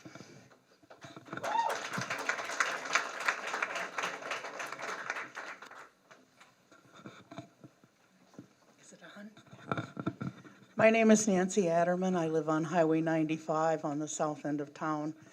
A few years ago, I lived up on Manning Trail by Withrow. And the school district came through and they said, oh, we're going to build a new school, but we promise we're not going to close Withrow and we're not going to close Marine. Well, they closed both of them and Oak Park Heights. Oak Park. And be very careful dealing with the school district. They don't keep their word. People tried to sue them because they lied to us, and we lost. It is a different group of people now, just to make that clear. Okay. Just be very careful and know. I understand. I feel that. I get it. And I'm very cautious in how we deal with I mean, I am not happy that they left, but so I totally understand how you guys all feel about that. And I want to I feel like we can hold them to account more than if they're here. Okay. Just one thing. I can't if they go to Baytown, but if they stay here, I can work. Well, I got them to change their concept plan. Their concept plan was taking up all of People's Park the first time I saw it. So well, said that nothing is in stone. None of what he showed was in stone. Nothing. yeah, and I think he meant that to be a positive thing, but yeah. So he showed us a drawing and then told us that there's no planning started at all.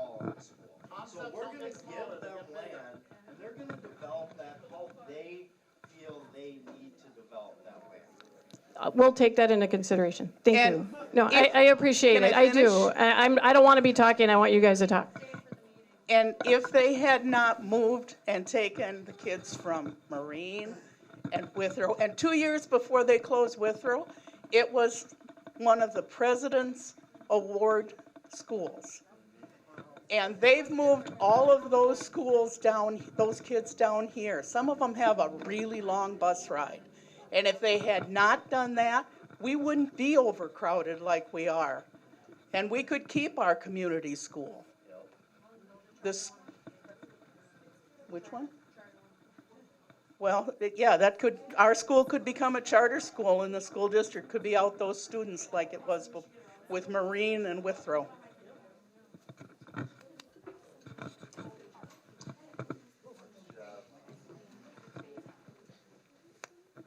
Hi, Joel Carlson, 7th Street North. It seems like we've kind of just ignored a lot of the sites that you guys proposed. I know Dave was talking, you know, why do we have to give up green space to build a school? I mean, they're both assets to our community. Why are we not exploring the farm west of there more than what we are? It seems like that is just briefly touched on and we're not actually going into why the district doesn't want to go there, or, you know, whatever the reason is that is the roadblock as to why we can't explore that. Was it 50 acres or something? Joel, are you referencing the one south of Nope, the just- fire hall? Yep. So the 26 acres, yeah, it is currently either already been purchased by a developer Yes, or see, just about I closing have out. almost direct source that they're having issues with their working capital. And to completely say that that's a done deal is not true. No, and we didn't, I didn't can say look, it was, sorry. go I'm ahead. just saying as a community, we all seem to agree that we want a school built close by. That piece of property, you guys are looking to annex it, and why not, you know, really push that with the district? I don't get why they just immediately said, oh no, we're not gonna look there. Maybe they didn't, maybe we don't wanna talk about it, but I want you guys to talk about it more. Couple things So- on that. The city of Bayport is not personally looking to annex that property. The developer came to us with that. So two, we can't answer any money accusations or anything like that about that.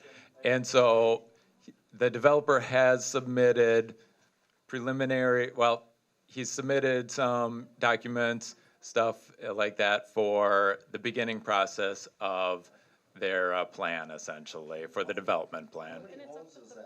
That is 47 homes. 47 homes. So that green space is gonna be gone. Now, whoa, okay, so let me answer a couple questions. I got it. A couple questions about that property there. So their proposal is to not cut down any of the trees and not lower the unit or lower the area anywhere. If the school would likely go there, they would likely need to lower that whole section and take out some of the trees because of the need for more space. Developable land on that property is about 10 to 11 acres of fairly flat space up top there. So, again, it's not necessarily our pursuit of that property. But the property owners get to make that decision. We don't get to say what they're gonna do. with it. Correct. I just feel like it has to just be done. Right. It kinda just is ignored, I feel like. Yeah, sorry. So I believe, I will say that I do believe that the school district does have a realtor who they're working with. So they have explored other spots in Baytown somewhat, and I believe that was one of them that they did reach out to. I don't know the extent or how far it got, so. Yep. That's important. I mean, it's another option. Next question. Yes, this is Eric Larson from 316 9th Street. A couple of things that I've seen. First of all, I think that the school district is sending quite a message by leaving the meeting when they did for trust. And the school district, whether or not they've changed over or not, they need to build trust, and this is definitely a step in the wrong direction. And then the second thing is it, you know, and I grew up in a small community actually in Michigan, and While I couldn't walk because we went from farms, but when you got in town, the school was in a very small town and had some of that same feel. But what I can say is, and especially in the last, 10 years, our schools are changing. That feel, I'm sorry, that nostalgia for security, it's gone. And if you are naive enough to think that that won't be a compound that's got to be secure and it's got to be protected to keep our kids safe, you're naive, because it's going to have that. And I support that, because that's just the world we live in today. And that will really change to have a compound in the open. I was in the military for 35 years. I want that compound out in the open. I want it where it can be secured. I don't want it backed up against, right now, a bunch of homes next to a prison and a few other things that are going on. And those elements, to me, I want that small town feel. I don't believe it's there anymore. And I think that we're going to cause ourselves more trouble to try to have that than what we will to protect our kids.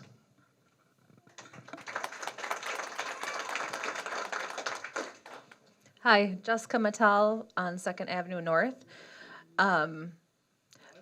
It seems to me that there still are some opportunities within Bayport, specifically in Inspiration and just to the west of the park. So, but when you, maybe you can pull up the slide again, the Upper Barkers goes into that park that's in Inspiration, is that correct? So could the school actually be in that upper section where Inspiration is? So, and I know that a lot of that is hillside, but if it goes further into, yeah. From a city standpoint, I don't believe that would be a feasible location. The city does own this section. This area here is kind of the flat section, but you're essentially, there's no parking up here to begin with at this point. And it's likely that it's not big enough for the school. So the plot of land, I see there's just, the horizontal line that goes across. Is that property land, is that barrier on the south side of it? Does that seriously go just straight like that? Yes. So if it doesn't include the water travel tower? down, what? It doesn't include the water tower? Nope, the water tower is actually over here, and it's on Inspiration. Well, it's on City of Bayport property. So there is that. Okay, go on. So this line, if you're taking this line right here, from this standpoint here, it's a bluff line essentially, and you're almost straight down, so unbuildable. And this area up here would not be big enough. And my guess would be that the people on 9th Street who are currently here about having a school in their backyard, you would get the same thing from these people here. So. But my next question. You live on top of the hill. Remember that too. My next question is How many acres is that up there? How many acres total is this? Usable land up on top. How much? That I don't know. I did not calculate. The whole thing is 27. No, I have not. This is total 27 and there is acres. infrastructure because there are roads coming from Inspiration, and that road goes to the park right now. So there is area for a school and a park and a parking lot. But we were talking about the same thing here. Whether we're building here or whether we're building here, it's still taking up green space. We're having the same discussion as an alternative. No, not the same, because Barker, it's not true. Okay, my next question is, what about another portion of Inspiration that is south of the actual neighborhood? So all of Inspiration that is open space is in a conservation easement that limits essentially no building on those properties. Okay, one at a time, please.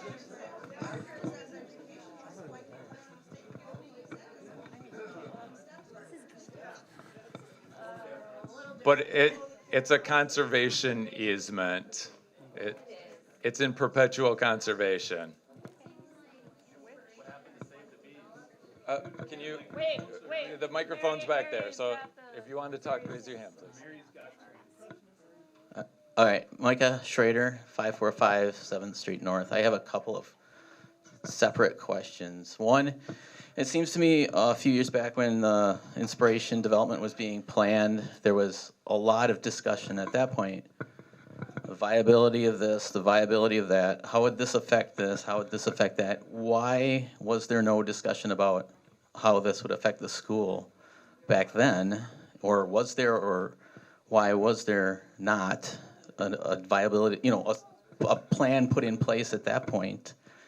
It seems like if the growth is happening outside of town, then that's where the school should go, in my opinion. But the second question I have is, it seems like the proposed plan also was taking out a softball field.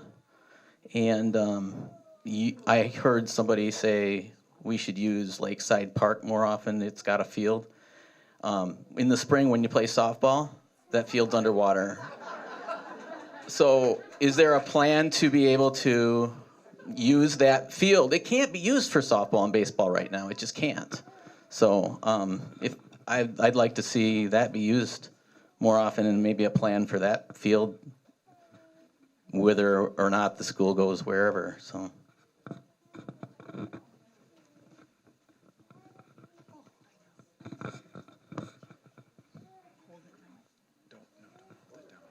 Tracy Pelletier, 817 Fifth Avenue, North, Bayport.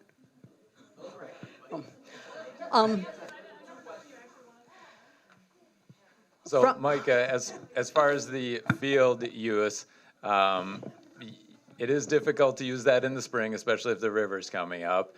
We are definitely open to improving that field, and it would probably require improvement if that would be our alternative site for if the current softball field was used by the school district. And what was your second question, Micah?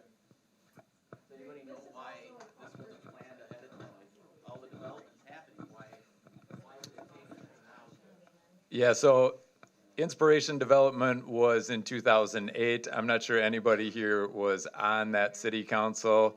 My guess is that it probably was talked about at that time. How in depth, I couldn't tell you.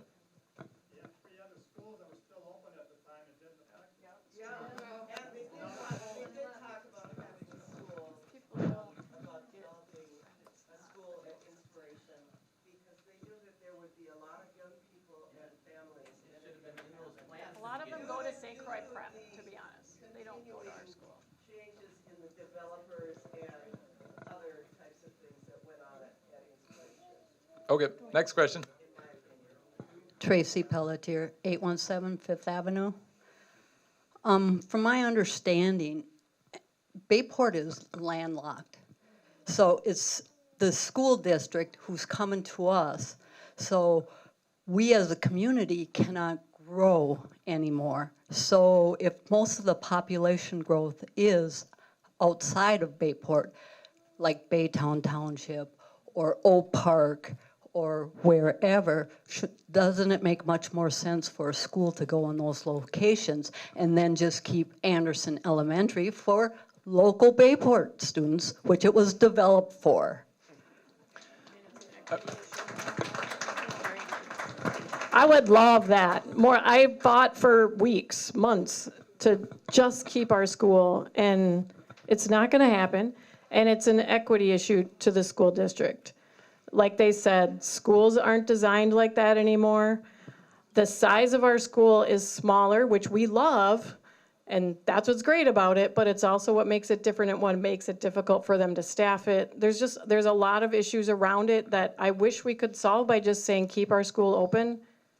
I tried very, very, very hard to keep that school open, and the other thought I it's not gonna also had happen. with that was some of the issues the school district came to Bayport before was the sirens and now to build a school out by the fire department that they moved, plus the prison. That wasn't about sirens, that was about safety.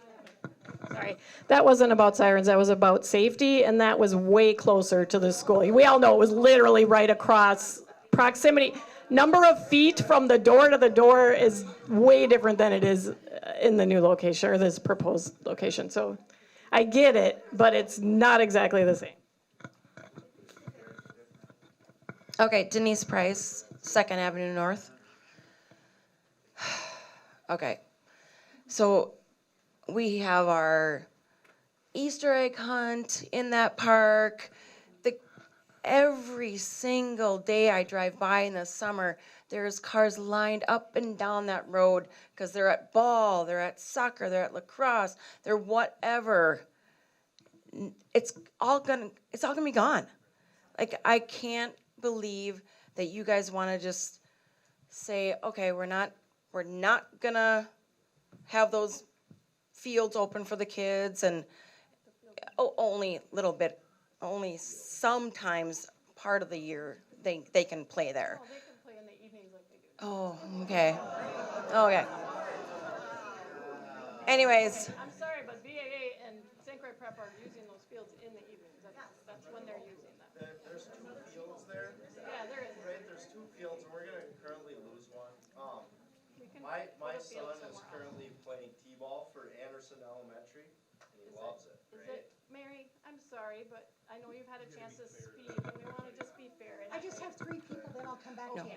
How am I doing? I'm just saying, my kid, when she went to elementary school there, I never let her walk to school or ride her bike. I'm sorry, I didn't. I was that mom, hover mom, whatever. But I seriously would let my kid go to Barker's and play. I'm not gonna let her walk across 95 to get to the park. That's the only park available now for her, because now that's not even available. I'm sorry. It's available at certain times of the day. Yeah, she would be. I'm just saying, like, when she wants, like, if they're going to, like, be on vacation or whatever, like, seriously, nobody wants to have their kid walk across 95.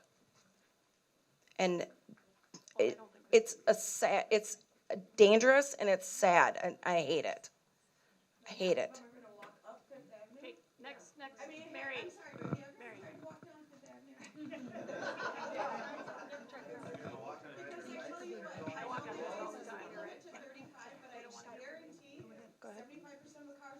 It's not your turn. I'm so sorry. We gotta let. Mary, who's next? Hi, my name's Kylie. I live on 9th Street. I'm going to let you guys know I have huge stage fright, so this is horrible for me. But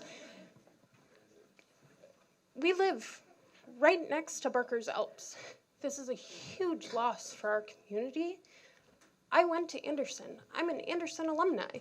I know quite a few of my neighbors have kids that are already either at Andersen or are going to be at Andersen in the next few years. We love that school.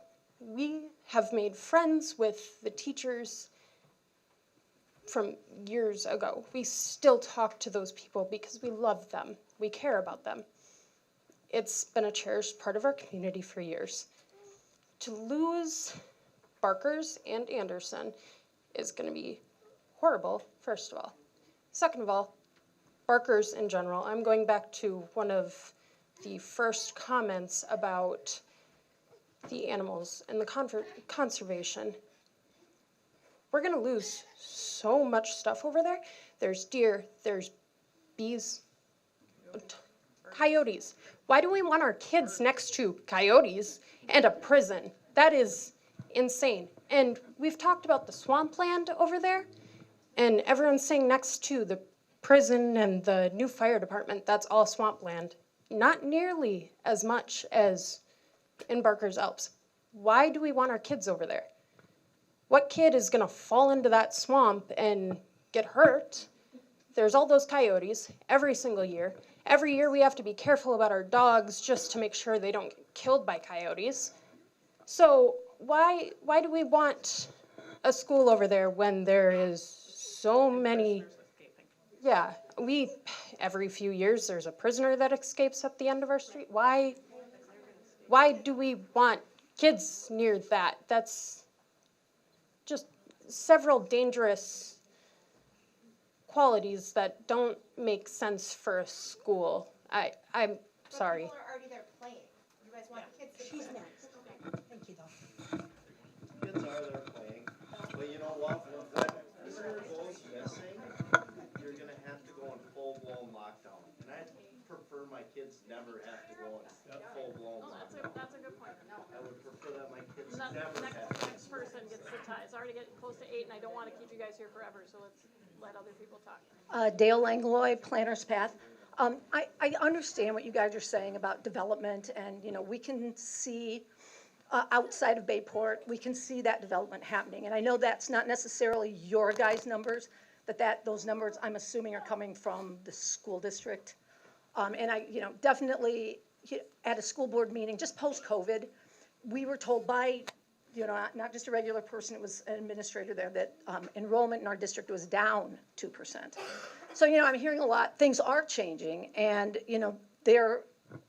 we have no way, nobody has any way of knowing what the thoughts are on these new people that would be moving into these developments. But if that's true, and again, I'm trying to think how long ago that was, maybe a year ago that statement was made. Things are changing, and we don't know that those people that would be moving into these new areas are necessarily going to be in the public schools. I mean, we have a large percentage, we have a percentage of people who are using alternative schools now, who are homeschooling or homeschool co-ops or charter schools or private schools. And that number, we don't know if that will go up in light of, there's new state legislation now out that mandates certain curriculum, and that might pull people away from those public schools as well. So I think it's just, there's that distrust of the district, not on you guys. It is the school district that I think people are really concerned about, and where they're getting those numbers from and what the facts actually are. Yeah, thank you for bringing that up. It was a third-party company that did the research, and I know that they took into account market shares, potential market shares, and they were pushing for them to go even higher, assuming higher market shares, which I'm glad they didn't, because they were saying it could have been even worse. So they went with the more conservative, middle-of-the-road numbers, basically. So good point. It isn't every single kid isn't going to go to the Stillwater schools. So. My name is Kelly. I live on 9th Street North. And I just had a concern about putting kids across from the prison, I guess. I don't have any kids, but I do work with kids, and I've seen the effects of trauma on them. And the potential of something happening is concerning to me. And so there were 3, I think, in the minimum release or the minimum security that walked off last month. There's a level 3 sex offender that's in Stillwater right now. I know we all have faith that it will be safe and that they will be in there and kept in there, but the risk to me is just outweighs anything, really. Because once something happens, there's nothing you can do to change that.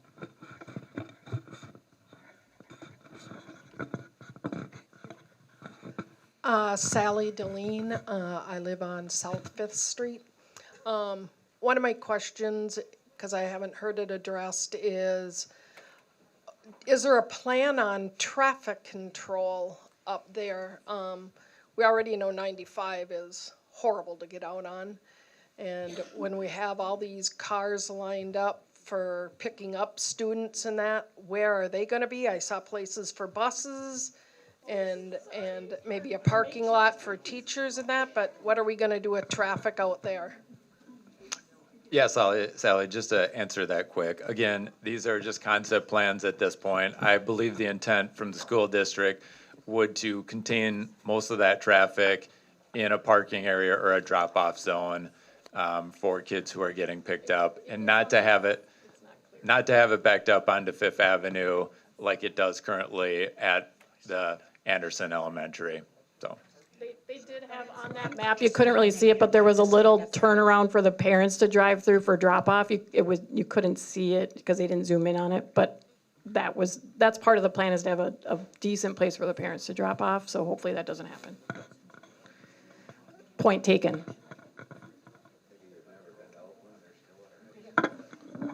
Joe Redding, Fifth Avenue North. The school district has been trying to close Andersen Elementary for 30 years and build a big box out in a cornfield someplace. That's their preference. How we've gotten to this, I don't know. This is the most community-based school I've seen proposed since I've been in town, and I'm assuming since Afton was built. That was what, 60 years ago? So if we want the box in the middle of the cornfield, and we want all of our kids to not know that they go to Bayport, they go to cornfield school, then we just need to keep arguing and not do Barker's Alps, and we'll get what the school district wants, which is their own little box off in a corner where we have absolutely no say whatsoever in what happens there. Someone asked what changes. Well, there won't be any Andersen kids marching in the Memorial Day parade because that school in a cornfield has nothing to do with Bayport.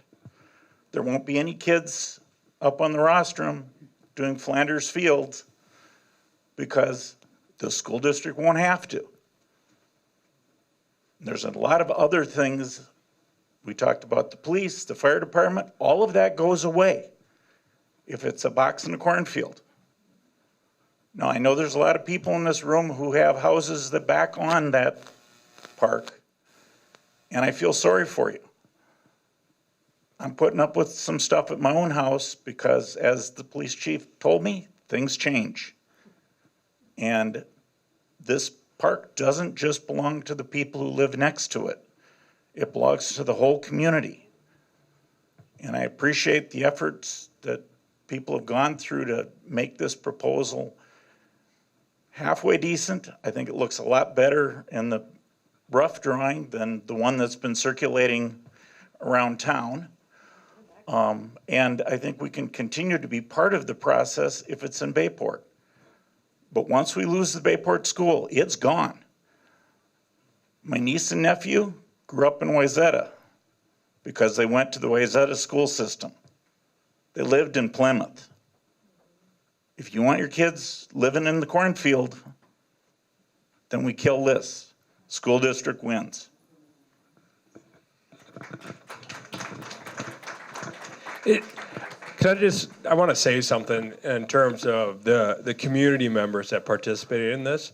So we pushed the district to keep the school in your community because we assumed that's what you would want. And part of the reason we did that is we saw some of the pain up in the northern part of the district when their schools closed. Ultimately, I mean, it's your community's decision what you want to do, but it was almost us pushing the district more than anything else to keep the school in your community. I do want to be clear about that. We thought that was maybe a better solution for the city itself, speaking to what you're talking about right now. But again, it's your decision.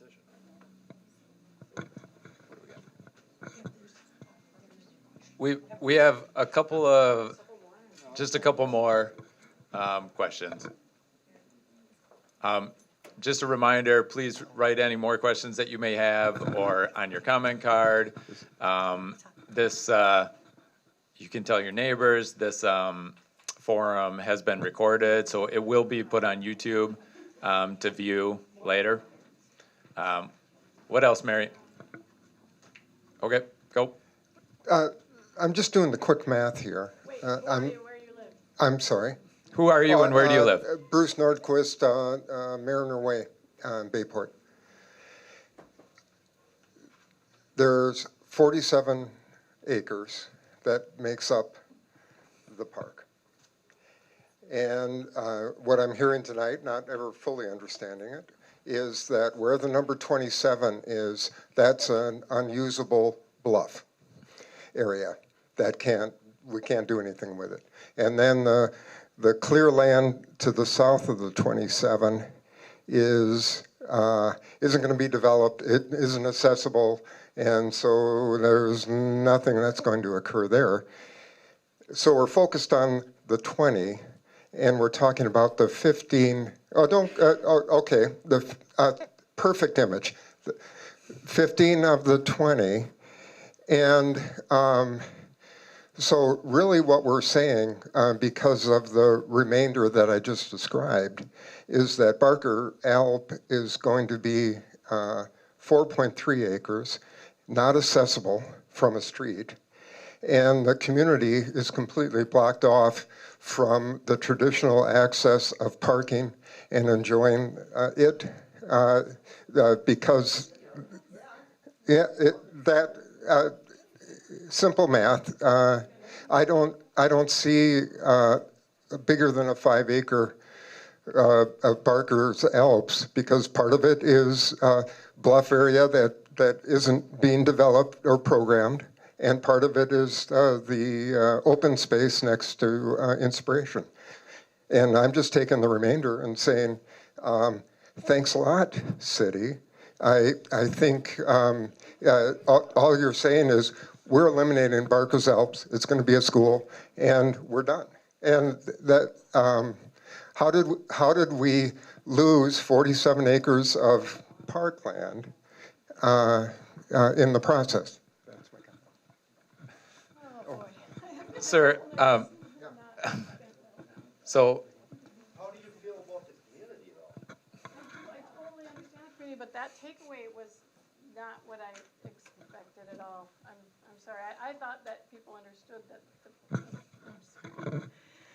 the park isn't just going away. We still have access to it, just like people can play at the playground right now at the school park, and you can, you know what I mean? Like there's. Not during the school day, but you're right. There is going to be limitations on that. So again, it's up to us to decide how important we feel it is to have a school in the community. I think there are people here, and they may be afraid to speak, but there's a couple people here for sure that spoke about how powerful it is to have a neighborhood school. And that it's more of a neighborhood school than the Cornfield School, as Joe Redding pointed out. So everyone has their opinions on that. I'm sorry, we'll let someone else talk then. Hi, I'm Sydney DeJarnette. I live in Inspiration.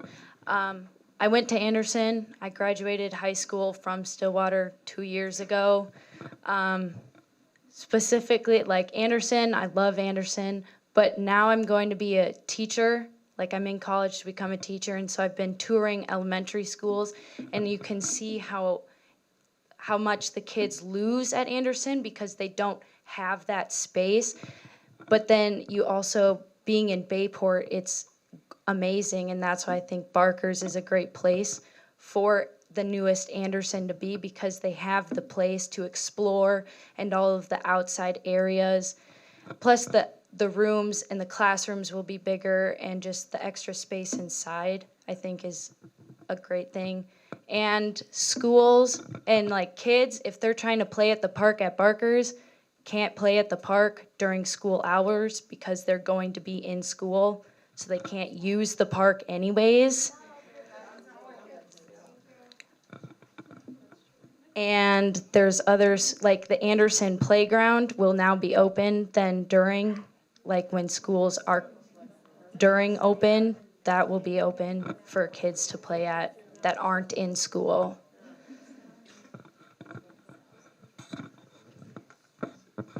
Jenny Pauline, 7th Street North. I'm really sitting back and listening to all you guys. I'm blown away. I thought the people that came tonight would be in support of keeping a school in Bayport. I really thought that would be the flavor of the evening. I know Barker's is not the best place, and what I would like to encourage the city to do is work with this developer before it's developed, and maybe work with the legislature and find out if that land by Inspiration could be used. Those are two places. But I just want to say something about losing a school in town.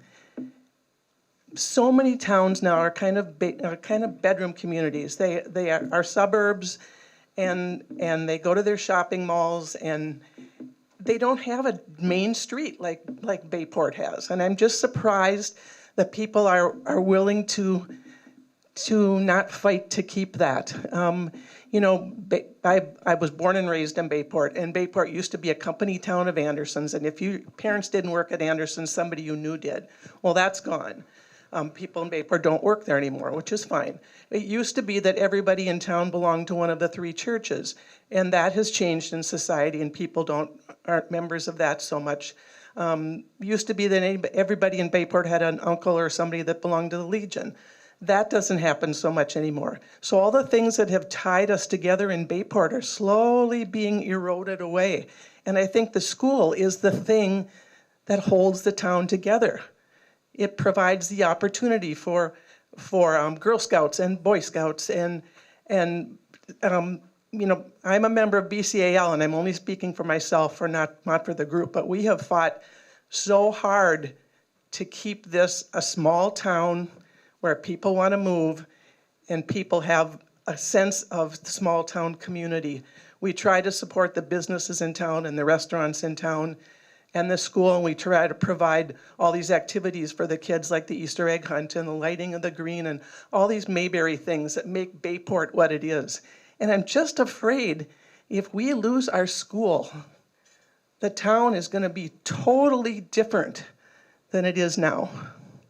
I think that the town makes us a cohesive community where people want to come. So I know Barker's isn't the best place for it, and I'd like to explore absolutely every other option. All your comments are valid, but I just hate to see us lose our school.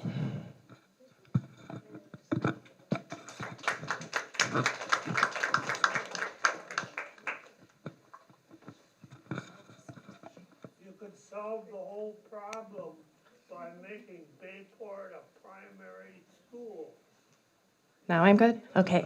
I'm Rose Johnson, and we live at 432 4th Street. We moved in January to a house directly across from Andersen because we wanted a community town school that badly. I was not sold on Bayport. I had no reason to like Bayport. I mean, but as I'm learning, there are so many reasons to love Bayport. And that was like the heart of what helped me to realize that was that here's the school. My 2 girls who are starting in the fall can walk across the street to go to school. And it was like amazing. And then I started to kind of settle into this small town feel and like really see the beauty of the town. I had no idea they were considering closing it. And when I heard that, I was devastated. I found that out like 2 months after we moved there. And it changes, it really just, it's very saddening.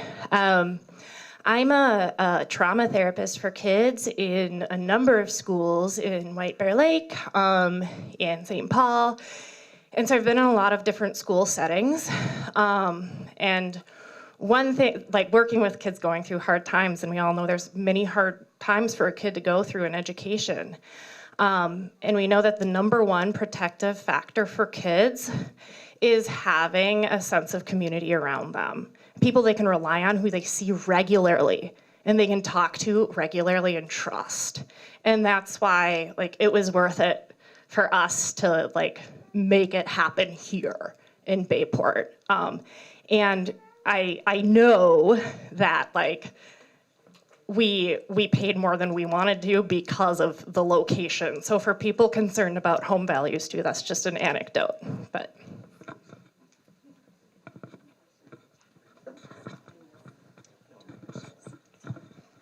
hi, my name is Corey Stanway, and I'm an inspiration. This is my main question, I think.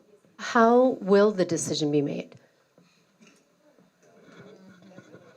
That is a very good question. Yeah, I think that's the one that's burning, is how will it be made? At this point, that's undecided and undetermined. It appears here that there's definitely some discourse against having a school at the park. If a vote does come, or if the city council feels the need to make a vote, most likely we would hold probably some type of public hearing where it would be advertised again, but definitely some type of public engagement again to either get a better idea of the community as a whole, not that you guys are a small portion of it, but we didn't expect this much turnout, so thank you very much for coming. But definitely some more, a public hearing that, where the public could speak. So it definitely wouldn't just be put on the city council agenda and voted nondescriptly, so. Hi there, my name is Heidi. We live on 3rd Street South. We've been here, similar to a recent comment, we moved to town about 1.5 years ago, a big part because of the small town and the community and the opportunity for a small school. But my background is specifically in education and environmental education, and I think and some other folks have mentioned too, there's such a lost discourse on the gift that this could be for students and for the children of our community. So many schools now would love to have space with a natural area around it to support outdoor education. And I think there's a really unique opportunity that we have that so many other places do not have, that if we were to build a school here, that children would have access to this outdoor natural space where they can learn and they can contribute to the conservation and learning of the wildlife and preservation of it. And I think that's just a very unique opportunity.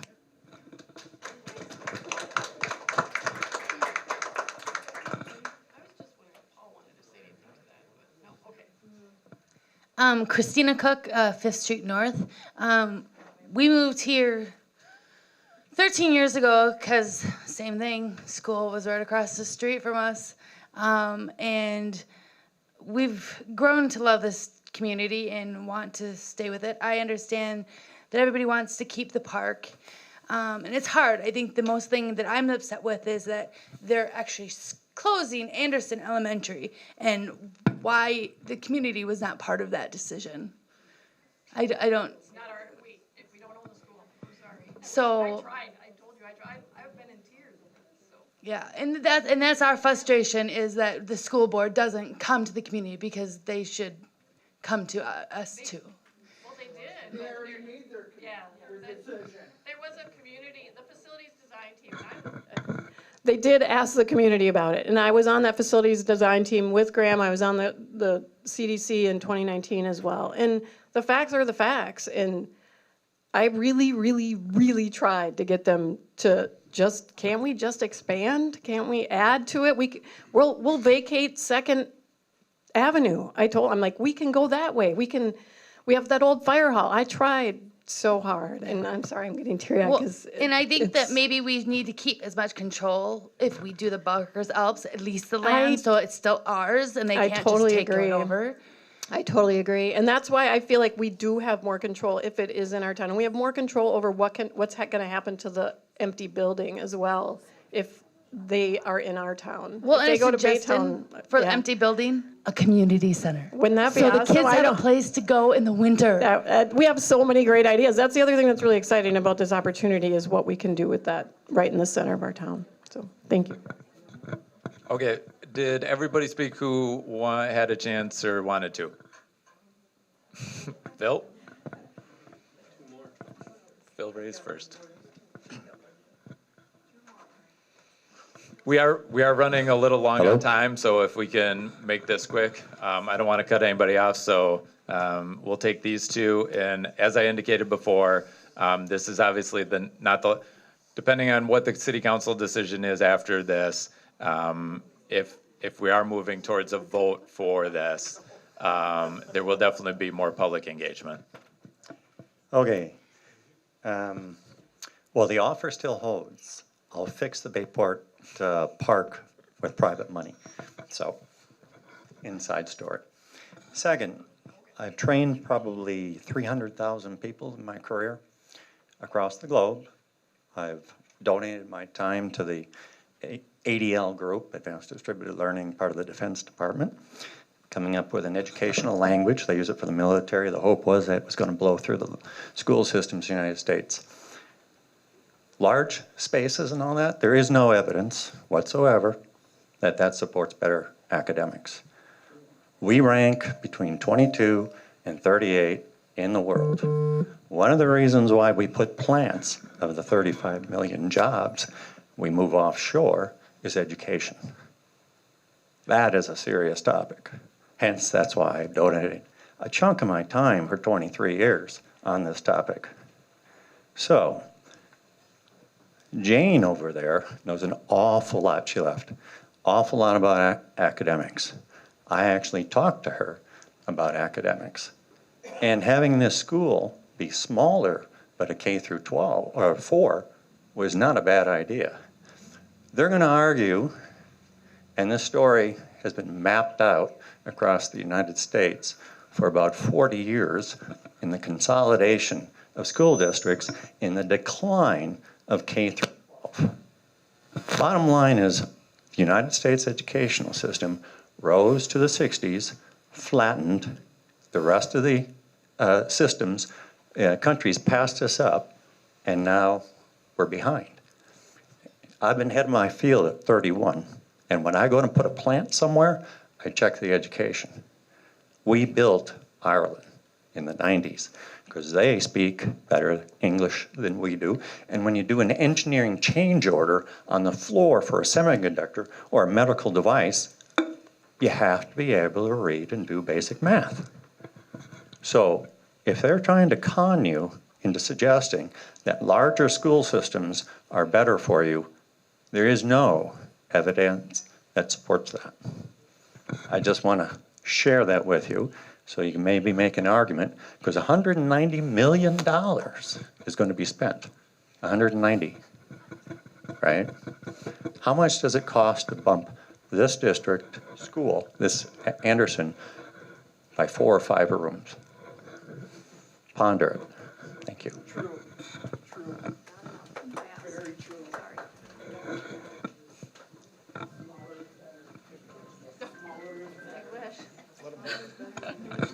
All right, hi, I'm Steph Johnson. I live on 9th Street North as well, amongst a lot of us here. Just a quick question in case I missed it, but where exactly in Baytown was the proposed location? Yeah, Steph, we're not privy to that information, so. They don't want, I mean, if they get that out there, there's competition for that land then, so they don't want to talk about it. You know what I mean? Like, I get why they would do that. It would be nice to know just so we can weigh out the options. Because I'm sad that Andersen's leaving, but I'm very excited for a new school. Unfortunately, I don't really want it at Barker's. If it happens, it happens, but it would be nice to know exactly what the other options are. And if we can maybe try harder to get more information on that. Or the horse farm, I don't really like the idea of the prison, but if that land, if we can maybe push, I know the fire department had to push to build out there, so maybe we could just do that a little bit harder, try to get that info. What would the school district do if Barker's wasn't enough? Yeah, obviously, they will pursue other options. Yep, absolutely. Yeah, we could lose our school. Is that what you're saying? No, but I'm saying is that there's other options. Barker's isn't the only option. Exactly, but that's what we're here to But if you decide. take away Barker's as being an option, then it's gonna force them to look at the other areas. Yeah, not in our town. We can't find anything in our town that meets the needs. I'm sorry, we went through all those sites. I know we breezed through them quickly. We breezed through all those sites really quickly, but it's because they just aren't viable. I wish they were, but they're not. Do you think I'm happy about this? Do you think I'm happy about everyone being mad at me about this? No! I just am very passionate, like the other, I think Ms. Peterson said about that connection to the community. It's never gonna come back, so. Neither is the park, but I know it's a precious park, and I know a lot of people in this room use that park and value it. We have other park space. We can add another softball field. We can do things with park space. We have one school, and if the school leaves, it's not coming back. So just think about it. That's all I have to say. Sorry.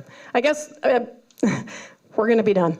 Did you want any closing comments? No. Okay, thank you all for coming. I hope you learned something. And this is not the end, obviously, so there will be more discussions, possibly a survey, whatever. Don't forget to turn in your comment cards, because we would like to get the general feedback, not just the people that spoke. Thank you.